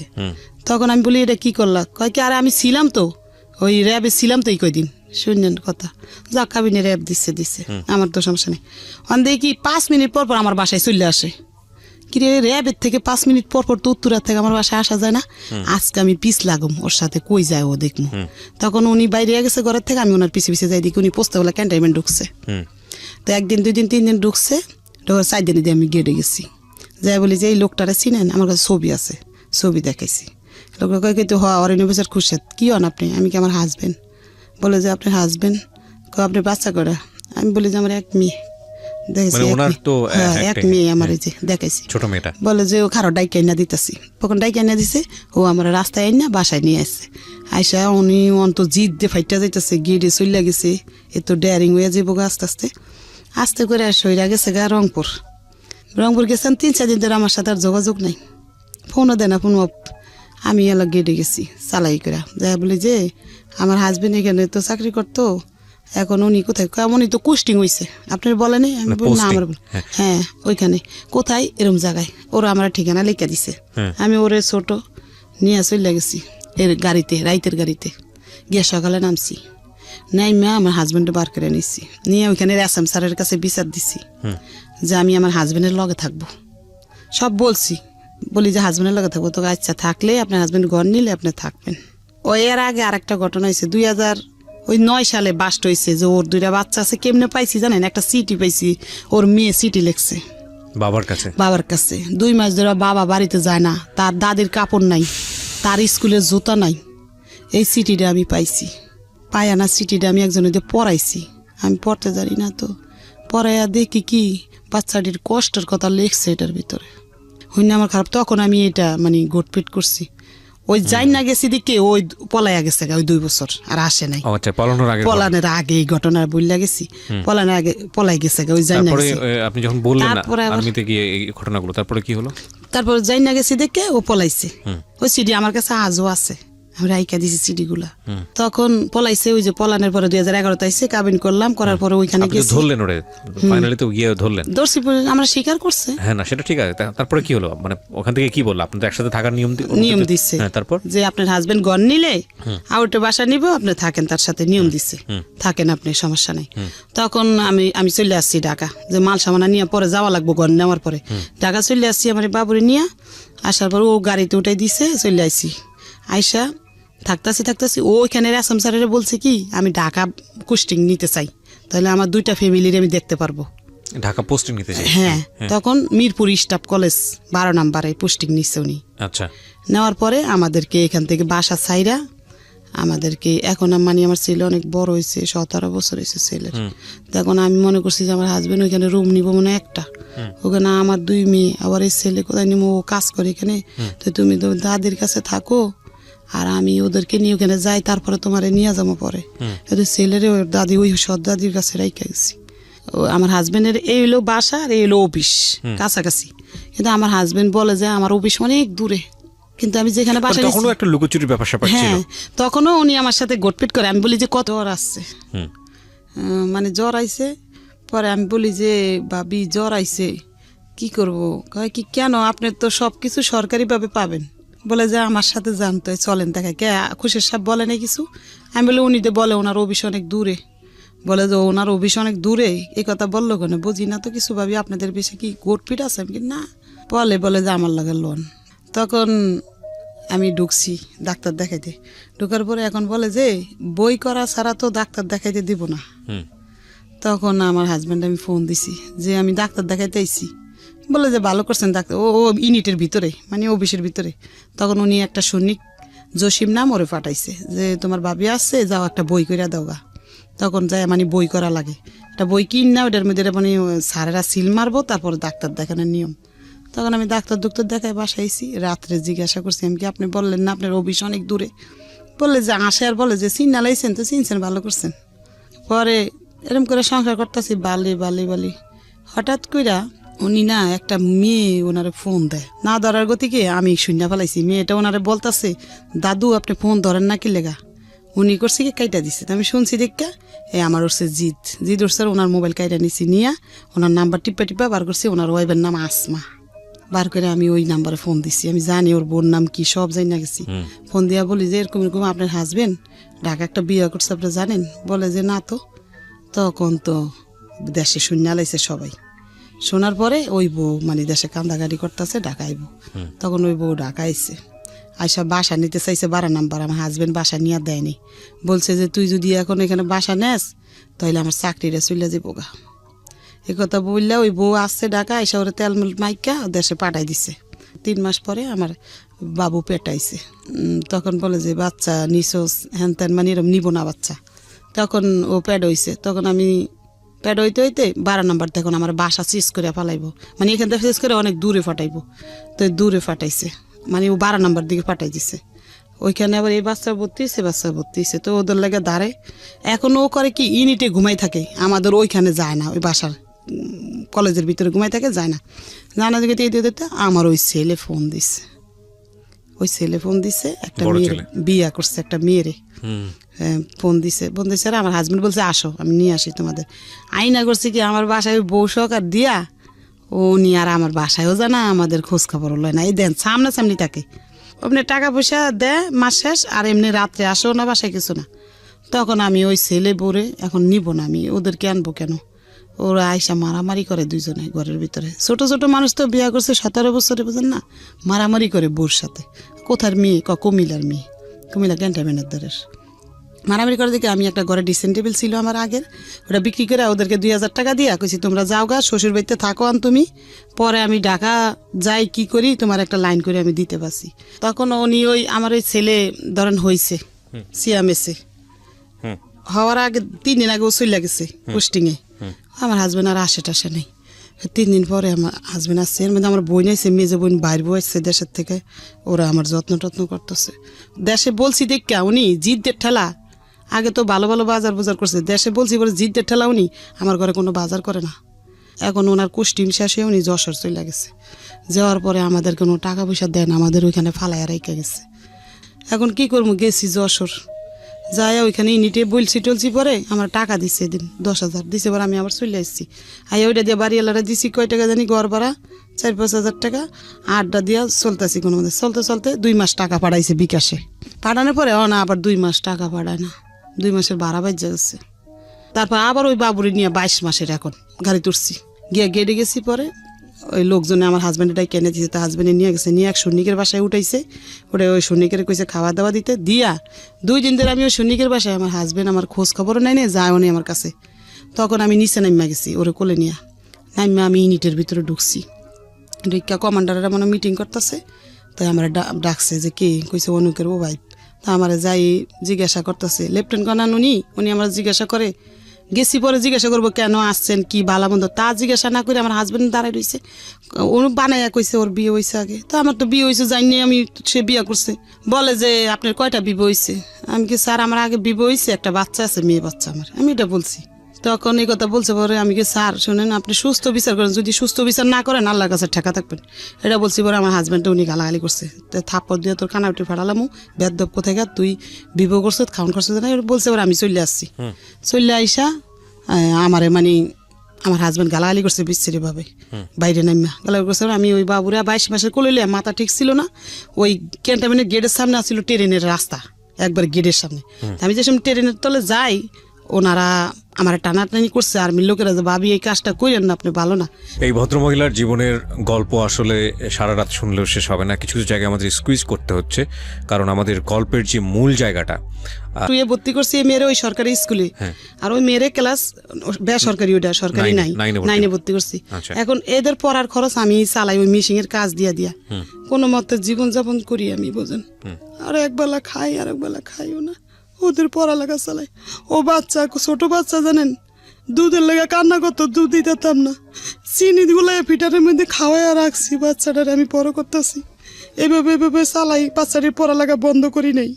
কই এরা পড়ালেখা করলে আমি তো মূর্খ, কিছুই জানি না, জীবনে এরা বড় মানুষ হইতে পারবো। খালি এদের পড়ালেখার কথাই কইতাম, ঘরে আইলো কইতাম মা তোমরা সুন্দর করে পড়ো। এরম করতে করতে আমি কিস্তিতে টাকা উড়াইয়া দেই, ফুদে মানুষে বিক্রি করে, কাপড় চোপড় অনেক বেচা কিনা হয়। আমি ওগুলো আইন এক এক জায়গাতে সাপ্লাই করে বিক্রি করতেছি এখন। ওই মিশিংয়ে আছে এখনো ঘরে আমার। এই ঘটনাটা ওর বড় বোন বলতে চাচ্ছে। প্রিয় শ্রোতা, আমরা মাকে এতক্ষণ পর্যন্ত ফ্লোর দিয়ে রেখেছিলাম এবং আপনাদের সদয় অবগতির জন্য জানাচ্ছি একটা, হ্যাঁ নিশ্চয়ই আপনাকে দিব ফ্লোর। একটা মার জন্য কতটা ভয়ানক হতে পারে এই সন্তানদের ঘটনা বর্ণনা করা। আল্লাহ মাফ করুক, আমি আর কিছু বলতে চাচ্ছি না, আমি স্পিচলেস টোটালি। আচ্ছা ঠিক আছে, বড় বোনকে হ্যাঁ বলেন। তারপরে দেখেন বড় মেয়ে ক্লাস এসএসসি পরীক্ষা দিল, দিয়া এই গ্রেডের উপরে উঠাইছে। ও সরকারি কলেজে চান্স পাইছে, সরকারি কলেজে পড়ালেখা করে। ওর খরচ আমার লাগে না অত বেশি, অল্প অল্প। ও টিউশনই করে, মানুষের বাসায় দিইনি টিউশনই করতে। যে মানুষ যদি আমার মেয়ের দিকে খারাপ নজরে তাকাইলে কের বাসায় টিউশনি করতে দেয় না। ও ঘরে যা পড়ায় তা দিয়ে চলে। আর আমি কাপড় বেশি জানেন, বিকালবেলা জুরিয়ান রেল গেট যে কাপড় বেশি, হাজার হাজার মানুষের দেখছে এই বোরকার মুখ ডাইকে আসে, সারাদিন কাপড় বেশি আমি। কেউ যেন দেখলে কইতে পারেন আমার বাচ্চারা কাপড় আলির মাইয়া খোটা না জান দেয় লেগে, জানেন আমি এরকম করে চালি। আর আজকে আমি সাজানো সংসার আমার ধ্বংস। আমি আসতেছি প্রিয় শ্রোতা, আমি এখানেই আপনাদেরকে নোট করতে চাই যে এই হচ্ছে আমাদের আসল জায়গাতে আসা। এতক্ষণ আসার জন্য আমি এতক্ষণ আপনাদেরকে একটা বর্ণনার মধ্যে রেখেছি। এই কথাটা এই কারণেই বলছি, পত্রপত্রিকায়, টেলিভিশনে বা অন্য কোথাও গণমাধ্যমে যে এই রেপের ঘটনাটা আসে, এটা শুধু আপনি রেপটাই জানেন, কিন্তু রেপ হলে একটা ফ্যামিলির কি হয়, যাকে রেপ করা হচ্ছে সেই সন্তানটি কত কষ্ট করে বড় হয়, তার যে একটা ব্যাকগ্রাউন্ড থাকে, একটা অতীত থাকে, তাকে নিয়ে স্বপ্ন থাকে, তার জন্য বাবা মা কত পরিশ্রম করছে। এই রেপটা শুধু শারীরিকভাবে তাকে ক্ষতি করা না, পুরো ফ্যামিলিটাকেই যে রেপ করা হয় এবং এই রেপ পুরো জীবনটাকে যে রেপ করা হয়, শেষ করে দেওয়া হয়, সেই ঘটনার ফিলিংসের জায়গাটাতে আজকে আপনাদেরকে আমি নিয়ে যেতে চাই, যে কারণে এতক্ষণ ধরে ব্যাকগ্রাউন্ডে ছিলাম। আশা করছি শেষ পর্যন্ত শুনবেন। বড় বোনকে আমি ফ্লোর দিচ্ছি। আমি ওদের কারোর নাম আজকে রিভিল করিনি, ফেসবুকে আসলে আপনারা দেখতে পাবেন লাইভ, যেভাবে দেখানো সম্ভব আমি সেভাবেই দেখাচ্ছি আপনাদেরকে। ওকে, সো তুমি বলো কি হয়েছে ক্লাস 5 যখন পড়ছিল? যখন আমার বোন ক্লাস 4 এ পড়তো, 4 এ, রাইট, দোলাইপাড় সরকারি প্রাথমিক বিদ্যালয়। আচ্ছা, তোমার স্কুলের টিচাররা তো সবাই ইনফর্ম এই ঘটনার প্রেক্ষাপটে। ওকে ঠিক আছে, বলো। তখন ওই 4 এর ক্লাসে ফেব্রুয়ারি মাসের 20 তারিখে ওর ক্লাসমেট একটা নতুন মেয়ে ভর্তি হয়। ওরা আসে কদমতলী থানা থেকে, শ্যামপুর থানায়। তো আসে, ওর সাথে ভর্তি হয়, ওর সাথে বন্ধুত্ব হয়। আচ্ছা, আমাদের বাড়ির সামনেই, স্কুলের সামনেই। তখন ওর সাথে বন্ধুত্ব হয়, মেয়েটা আমাদের বাড়িতে আসে। তখন মানে জানতে পারলাম যে মেয়েটার মা ডাক্তার, একটা সাইনবোর্ড লাগানো আছে বাড়ির মধ্যে, উনি শিশু এবং গাইনি ডাক্তার। উনি ঘরের মধ্যেই রুগী দেখে। ওনার বাড়ি নোয়াখালী, লক্ষ্মীপুরে। তখন উনি মানে ওনার সাথে, ওনার মেয়ে দেখলাম ভালো, উনিও দেখলাম ভালো, তো মিশতে দিলাম আমরা ওই মেয়েটার সাথে। তারপরে উনি আমাকে একদিন একটা প্রস্তাব দিল, ওই তাসনিম, মেয়েটার নাম তাসনিম, আর ওর মার নাম হলো খন্দকার জান্নাতুল ফেরদাউস। ওই খন্দকার জান্নাতুল ফেরদাউস আমাকে একটা প্রস্তাব দিল ওনার মেয়েকে পড়ানোর জন্য। ক্লাস 4 এ যখন শেষ পর্যায়ে, শেষ দিকে, তখন আমি রাজি হলাম যে আমার বাড়ির সামনেই তো পড়াই আমি। তো ওনার মেয়েকে আমি 3 মাস পড়িয়েছি। পড়ানোর পরে আমি দেখতে পেলাম যে ওনাদের ঘরে অনেক লোকজন আসে, আর ওনাদের ঘরে মেয়ে থাকে, বলে যে আমার বোনের মেয়ে। লোকজন আসে আর উনি আমাকে মানে অনেক ধরনের কথা বলতো, যেগুলো আমার মানে একটু খারাপ লাগতো। যেমন বলতো যে আমার একটা গেস্ট আসছে, তো এজন্য আমি একটু পরিপাটি হচ্ছি, আমার অনেক ভদ্র গেস্ট। আবার অনেক মাঝে মধ্যে অনেক ফোনে নোংরা কথা বলতো। তখন মানে আমার অনেক হাজবেন্ড ছিল না বাসায়? না, ওনার হাজবেন্ড নাকি লন্ডন থাকে। তো ওনার মেয়েকে 3 মাস পড়ানোর পর আমার মাকে আমি এসে বলেছি যে মা এরকম ওনার ঘরে লোকজন আসে। তখন আমার আম্মু বলছে যে তাহলে হয়তো বা মহিলাটা ভালো না, পড়ানো ছেড়ে দাও। আমি পড়ানো ছেড়ে দিয়েছি, আর আমার ছোট বোনকে ওনাদের বাসায় যেতে নিষেধ করেছি, যে ওনাদের বাসায় যাবা না। ও 3 মাস ধরে ওনাদের ঘরে একটা লোক থাকে, বলে যে ওনার ভাই। এজন্য আমার মা বলছে যে ওনার ভাই আছে অবিবাহিত, তুমি ওনাদের বাসায় যাবা না ওর সাথে। আমার ছোট বোন নিষেধ করা হয়েছে ওদের বাসায় যেতে না। এখন 5 এ উঠছে, আমার বোন উঠছে, আর ওই তাসনিম, যে মেয়েটা তাসনিম, ও এখন 5 এ উঠার পরে ওই মহিলা কিন্তু আমার ছোট বোনের অনেক খোঁজ খবর নিত ক্লাস 4 এর থেকেই। আর ওনার নাম্বারটা আমার কাছে ছিল, ওই যে আমি যে ওনার মেয়েকে পড়িয়েছি তখন ওনার নাম্বারটা আমাদের মোবাইলে সেভ করা ছিল। ওই তো আমাদের নাম্বারে ফোন দিয়ে আমার মাকে জিজ্ঞেস করতো, আমাকে রাস্তায় দেখা হইলে জিজ্ঞেস করতো। ছোট বোনের শুধু খবর নিত উনি, যে ওর কি খবর মোবাইল করে করেও। তো ওর সাথে কি হয়েছে আমরা জানি না, নভেম্বরের 8 তারিখ হুম বৃহস্পতিবার ছিল, ওই দিন কোচিং ছুটি হয়েছে 3টায়।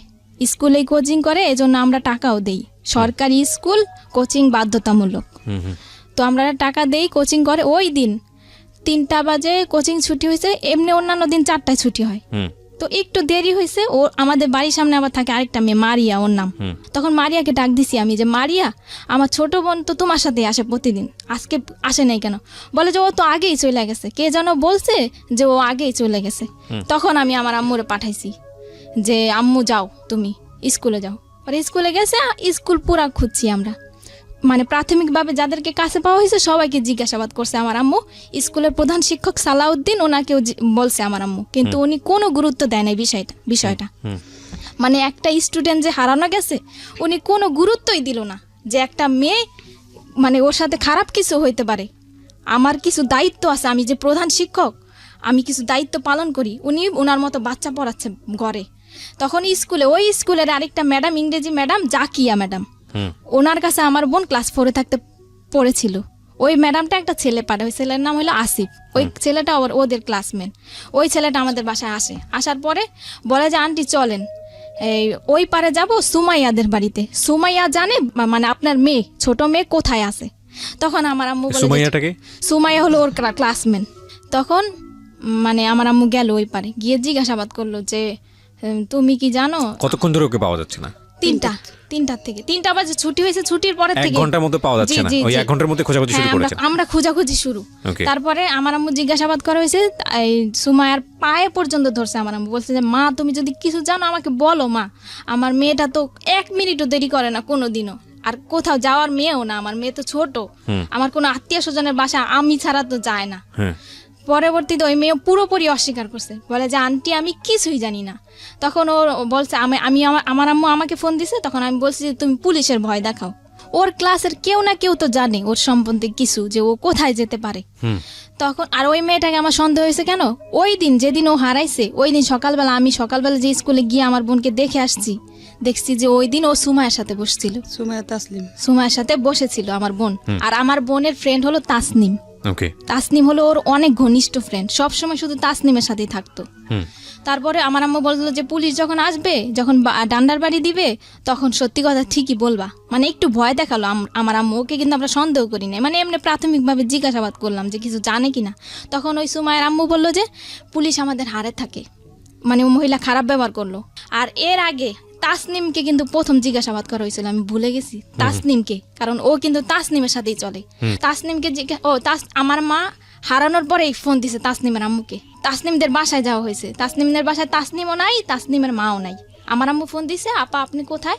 বলে যে আমি তো আমার মেয়ের নিয়ে সাবান ফ্যাক্টরি গলিতে রুম দেখতেছি। তারপরে উনি আসছে কিছুক্ষণ পর, আইসা আমাদের বাড়িতে আসছে উনি ওনার মেয়ের নিয়ে।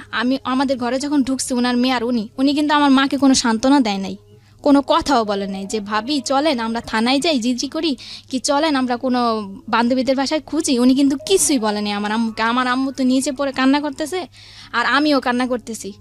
আর তাসনিমরে আমি এখন জিজ্ঞাসাবাদ করতেছি যে আপু তুমি কি কিছু জানো, আপু বলো আমারে।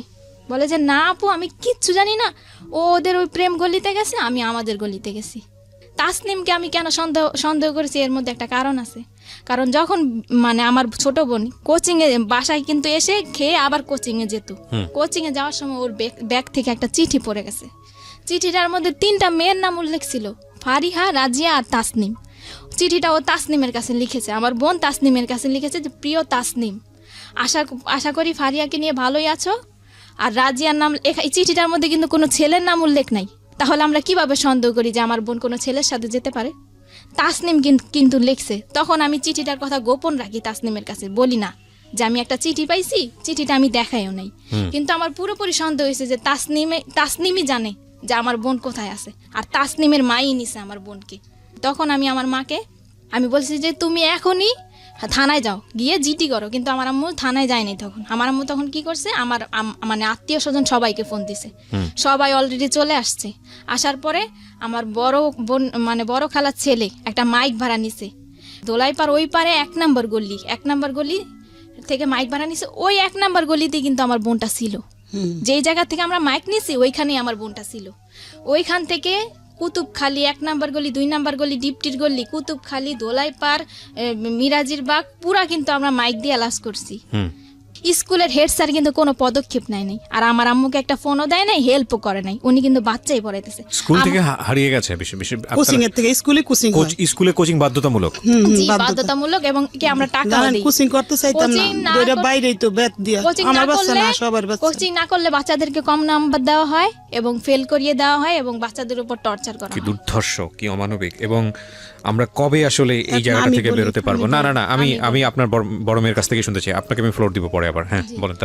তারপরে আমার আম্মু গেল হেড স্যারের বাড়িতে। আবার হেড স্যারের বাড়িতে যাওয়ার পরে আমার আম্মু হেড স্যারের সাথে কথা বলতে চাইলো। হেড স্যারের দেখে যে বাচ্চা পড়াচ্ছে, তখন ওই মরিয়ম নামে একটা মেয়ে, ওই মেয়েটাকে আমার মা নিতে চাইলো যে মরিয়ম তুমি আমার সাথে আসো, তুমি তো চিনো তোমাদের ক্লাসের কারো না কারো বাড়ি, আমি যাব তোমাকে নিয়ে। স্যার কিন্তু ওই মেয়েটাকে দিতে রাজি হয় নাই, যে না ও যেতে পারবে না, ও পড়ছে। তখন তাসনিমের মা উনি হেড স্যারের সাথে দরজা লাগায় কি যেন বলতেছে। আমার আম্মু কিন্তু দরজা ফাঁক দিয়ে দেখছে, কিন্তু তখনও কিন্তু আমরা জানি না যে স্কুলের প্রধান শিক্ষকও জড়িত, উনিও জানে, এমনকি ওই মহিলার কাছেই তো আমার বোনটা, কিন্তু আমরা তো আর জানি না যে ওনার কাছেই আছে। তখন আমার আম্মু এসে বলল যে এরকম এরকম হেড স্যার আর তাসনিমের মা কথা বলল, আমাকে কোনো গুরুত্ব দিল না, আর আমি একটা বাচ্চা নিতে চাইলাম, আমাকে তাও দেওয়া হলো না। হেড স্যার বলে যে দেখেন কোনো বান্ধবীর বাড়িতে গেছে কিনা, এটা বলছে হেড স্যার, আর কোনো গুরুত্ব দেয় না যে চলেন আমি যাই আপনাকে নিয়ে থানায়, কি আমি প্রত্যেকটা গার্জিয়ানের নাম্বারে ফোন দেই, কি আপনাকে একটা বাচ্চা দেই, আপনি যান খোঁজ করেন, কি প্রত্যেকটা গার্জিয়ান আমি ডাকাই, বাচ্চাগুলোকে আমি ডাকাই, কোনো পদক্ষেপ নেয় নাই উনি। তখন আমার আম্মু মাইক দিয়ে অ্যালাউন্স করার পর থানায় গেল, সাধারণ জিডি করলো একটা রাত্রে, তখন 10টা বাজে। সাধারণ জিডি করার পর থানায় হয়েছে এটা শ্যামপুর থানা একটা সাধারণ জিডি করা হলো, কারো সন্দেহ করে না, মানে একটা সাধারণ হারানো একটা সাধারণ জিডি। যে আমাদের যে জিডির যে মামলার আজম এসআই আজম, ওনাকে আমার আম্মু নিয়ে আসলো গাড়ি নিয়ে, আমার মেজো খালা আমার মা গাড়িতে নিয়ে আসলো। আমার আম্মু সন্দেহ করলো, আমি বললাম যে আমি ওই মহিলাকে সন্দেহ করছি, যে ওই মহিলার মেয়ের সাথেই চলে, ওই মহিলাই জানে, ওই মহিলার মেয়েই জানে, যদি ওনারাও না নেয় তাহলে ওনারা জানে যে ও কোথায় আছে কোথায় গেছে। তখন ওই মহিলাকে সন্দেহ করে আমি আমার মাকে পাঠালাম, রাত্রে 2টা বাজে গাড়ি নামায় নিয়ে আসছে, মহিলার বাসায় গেছে পুলিশ নিয়ে। তারপরে ওনার মেয়েকে মানে আমরা পুলিশ নিয়ে চাপ দিলাম, আর ওই খন্দকার জান্নাতুল ফেরদাউসকে চাপ দিলাম আমরা। তখন ওই মহিলা কিন্তু স্বীকার করেনি, আর মহিলার মেয়েও স্বীকার করেনি। তখন ওনার মেয়েকে আমরা মানে সন্দেহ করলাম ওনার বোনকে। ওনার বোন আবার থাকে পান্থপথ, ওই দোলাইপাড়াই পান্থপথ একটা মানে একটা স্থানের নাম, ওই স্থানে থাকে আর কি। তো ওইখানে ওনার মেয়েকে মানে আমরা চাইলাম যে তোমার খালার বাসায় হয়তো বা থাকতে পারে। তখন ওনার মেয়েটাকে কিন্তু উনি একাই দিয়ে দিল। উনি কিন্তু কোনো আপত্তিকর মানে কথা বললো না যে না আমার মেয়েকে দিব না, আমি এত রাত্রে এতগুলা পুলিশের সাথে আমি কিন্তু দিব না আমার মেয়েকে। উনি কিন্তু ওনার মেয়েকে দিয়ে দিল আমার মার সাথে। আর আমার মা ওনার মেয়েকে নিয়ে এই রাত্রে 2টা বাজে ওর খালার বাসায় গেল, খালার বাসায় আর ওই গাড়ির মধ্যে ওনার মেয়েকে আমার মা কোলের মধ্যে রাখলো এবং বললো যে মা বলো, মা যদি তুমি কিছু জানো তাহলে বলো। কিন্তু ওনার মেয়ে কিন্তু কিছুই বললো না, যে না আন্টি আমি কিছুই জানি না। তখন ওর খালার বাসায় খোঁজা হলো, নেই, ওই বাসায়ও নেই। তখন ওই মহিলা আমার মাকে বললো, যখন ওনার মেয়েটাকে ফেরত দেওয়া হলো খুঁজে আসার পর, তখন মহিলা আমার মাকে বললো যে কাজটা কিন্তু আপনি ঠিক করেন নাই, মানে আমার বাসায় যে পুলিশ নিয়ে আসছেন কাজটা কিন্তু ঠিক করেন নাই আপনি।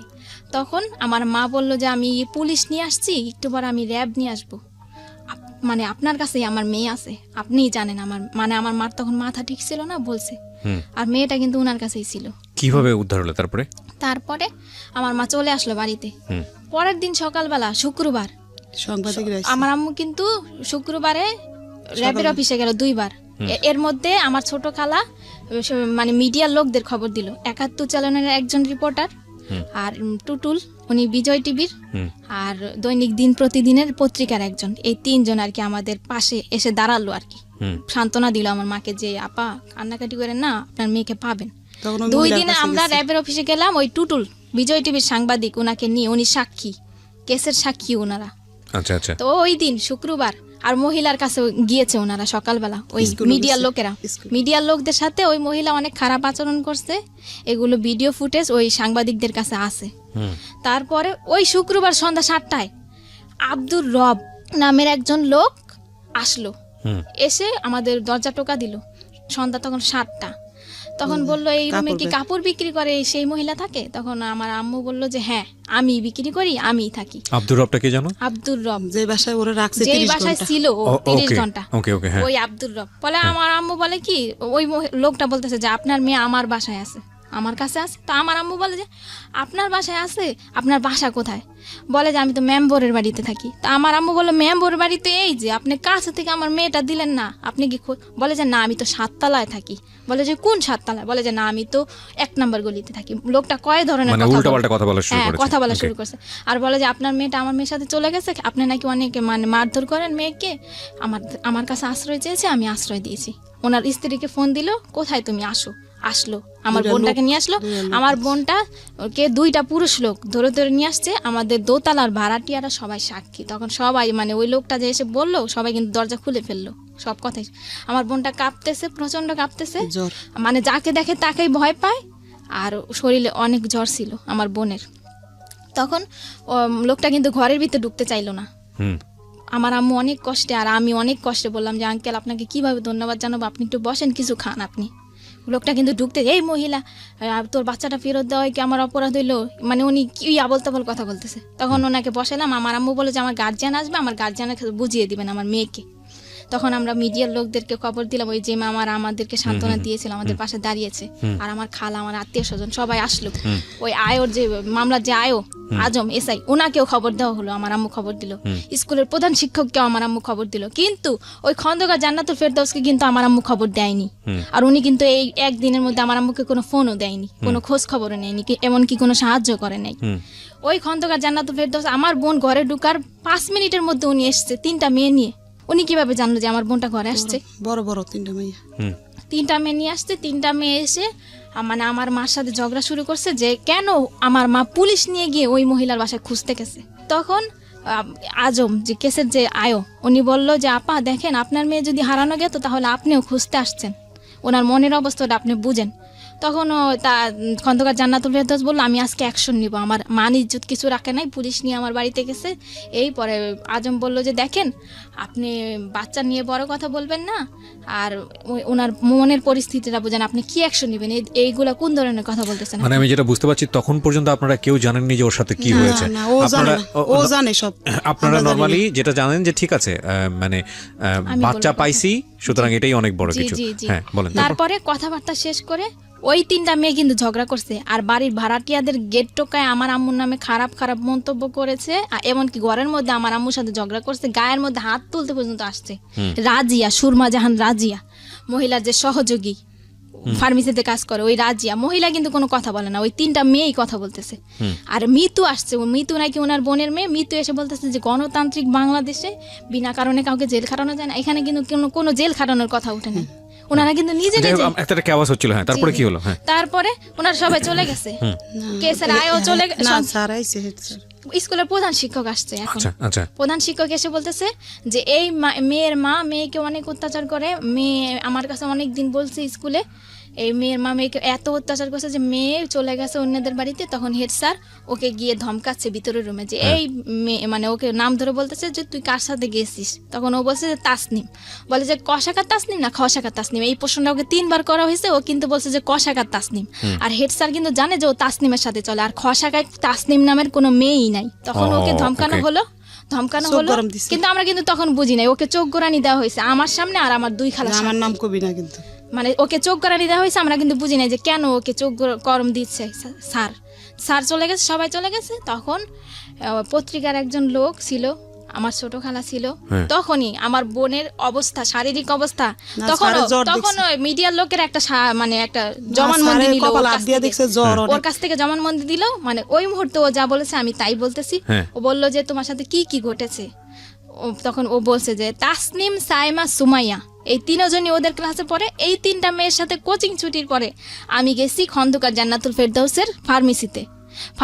যাওয়ার পর মহিলা একটা রুমালের মধ্যে কি দিছে, তারপর আমার আর কিছুই মনে নেই। পরের দিন সকালবেলা আমি উঠে দেখি যে আমি আব্দুর রবের বাড়িতে, ওই যে সাইমাদের বাড়িতে। ওকে, সাইমার বাবা কিন্তু আব্দুর রব। এতটুকু আমি ওর মুখ থেকে শুনতে চাই, মানে আপনার পাশে যে আপনার বোনটা বসে আছে, ছোট বোন, ওকে একটু আমার উপরে ছেড়ে দেন। হ্যাঁ যান, আপনি আমার উপরে ছেড়ে দেন, আমি ওকে সাথে কথা বলে যতটুকু পারি আমি ওর সাথে একটু জানার চেষ্টা করি। মাইক্রোফোনটার সামনে দেন। হ্যাঁ, এই যে তোমাকে যেটা খাওয়াতো চানাচুর বা যেটা বলো বিস্কিট বা যেটাই বলো না কেন, এটা খাওয়ানোর পরে তুমি জানতা না যে কি হচ্ছে তোমার সঙ্গে, তাই কি?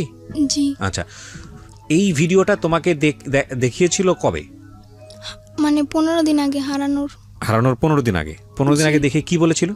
বলেছিল এটা যদি কারো কাছে বলো তাহলে ইন্টারনেটে ছেড়ে দিব। তুমি তাহলে বুঝতে পারছিলে যে তোমার সঙ্গে কি হচ্ছিল? জি। তারপর আর ওদের বাসায় যাইনি 15 দিন। কি ও ওকে, মানে এটা কি তোমার সঙ্গে এরকম রেগুলারই হতো? 2-1 বার হয়েছে নাকি একবার হয়েছে? এই ভিডিওটা করার সময় শুধু একটাই হয়েছে নাকি এর আগেও এরকম কন্টিনিউ করতো ওরা এই কাজগুলা? সেটা আমি জানি না আমার সাথে কি হতো, কিন্তু ভিডিওটা দেখার পরে বুঝতে পারছি আমি কিছু একটা হতো তোমার সঙ্গে।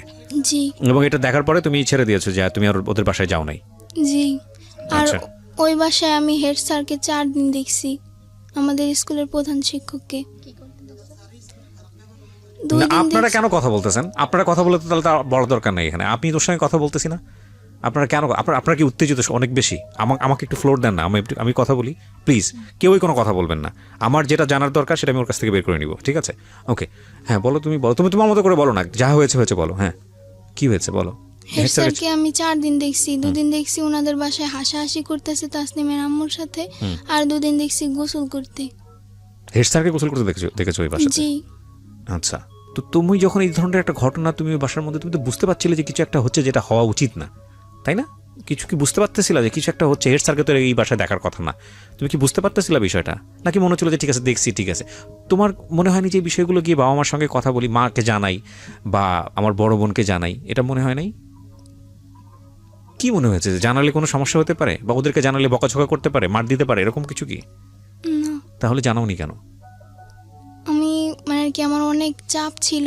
কি ধরনের চাপ বলো তো? তোমার মা যদি তোমাকে বকাঝকা করে এটা বলতে কোনো সমস্যা নাই, পৃথিবীর সব মাই তার বাচ্চাদেরকে শাসন করে, টেনশন করার কোনো কারণ নাই, ঠিক আছে? তুমি আমাকে দিল খুলে বলো, হ্যাঁ মন খুলে বলো, কি হয়েছে তোমার সঙ্গে, কিসের চাপ ছিল?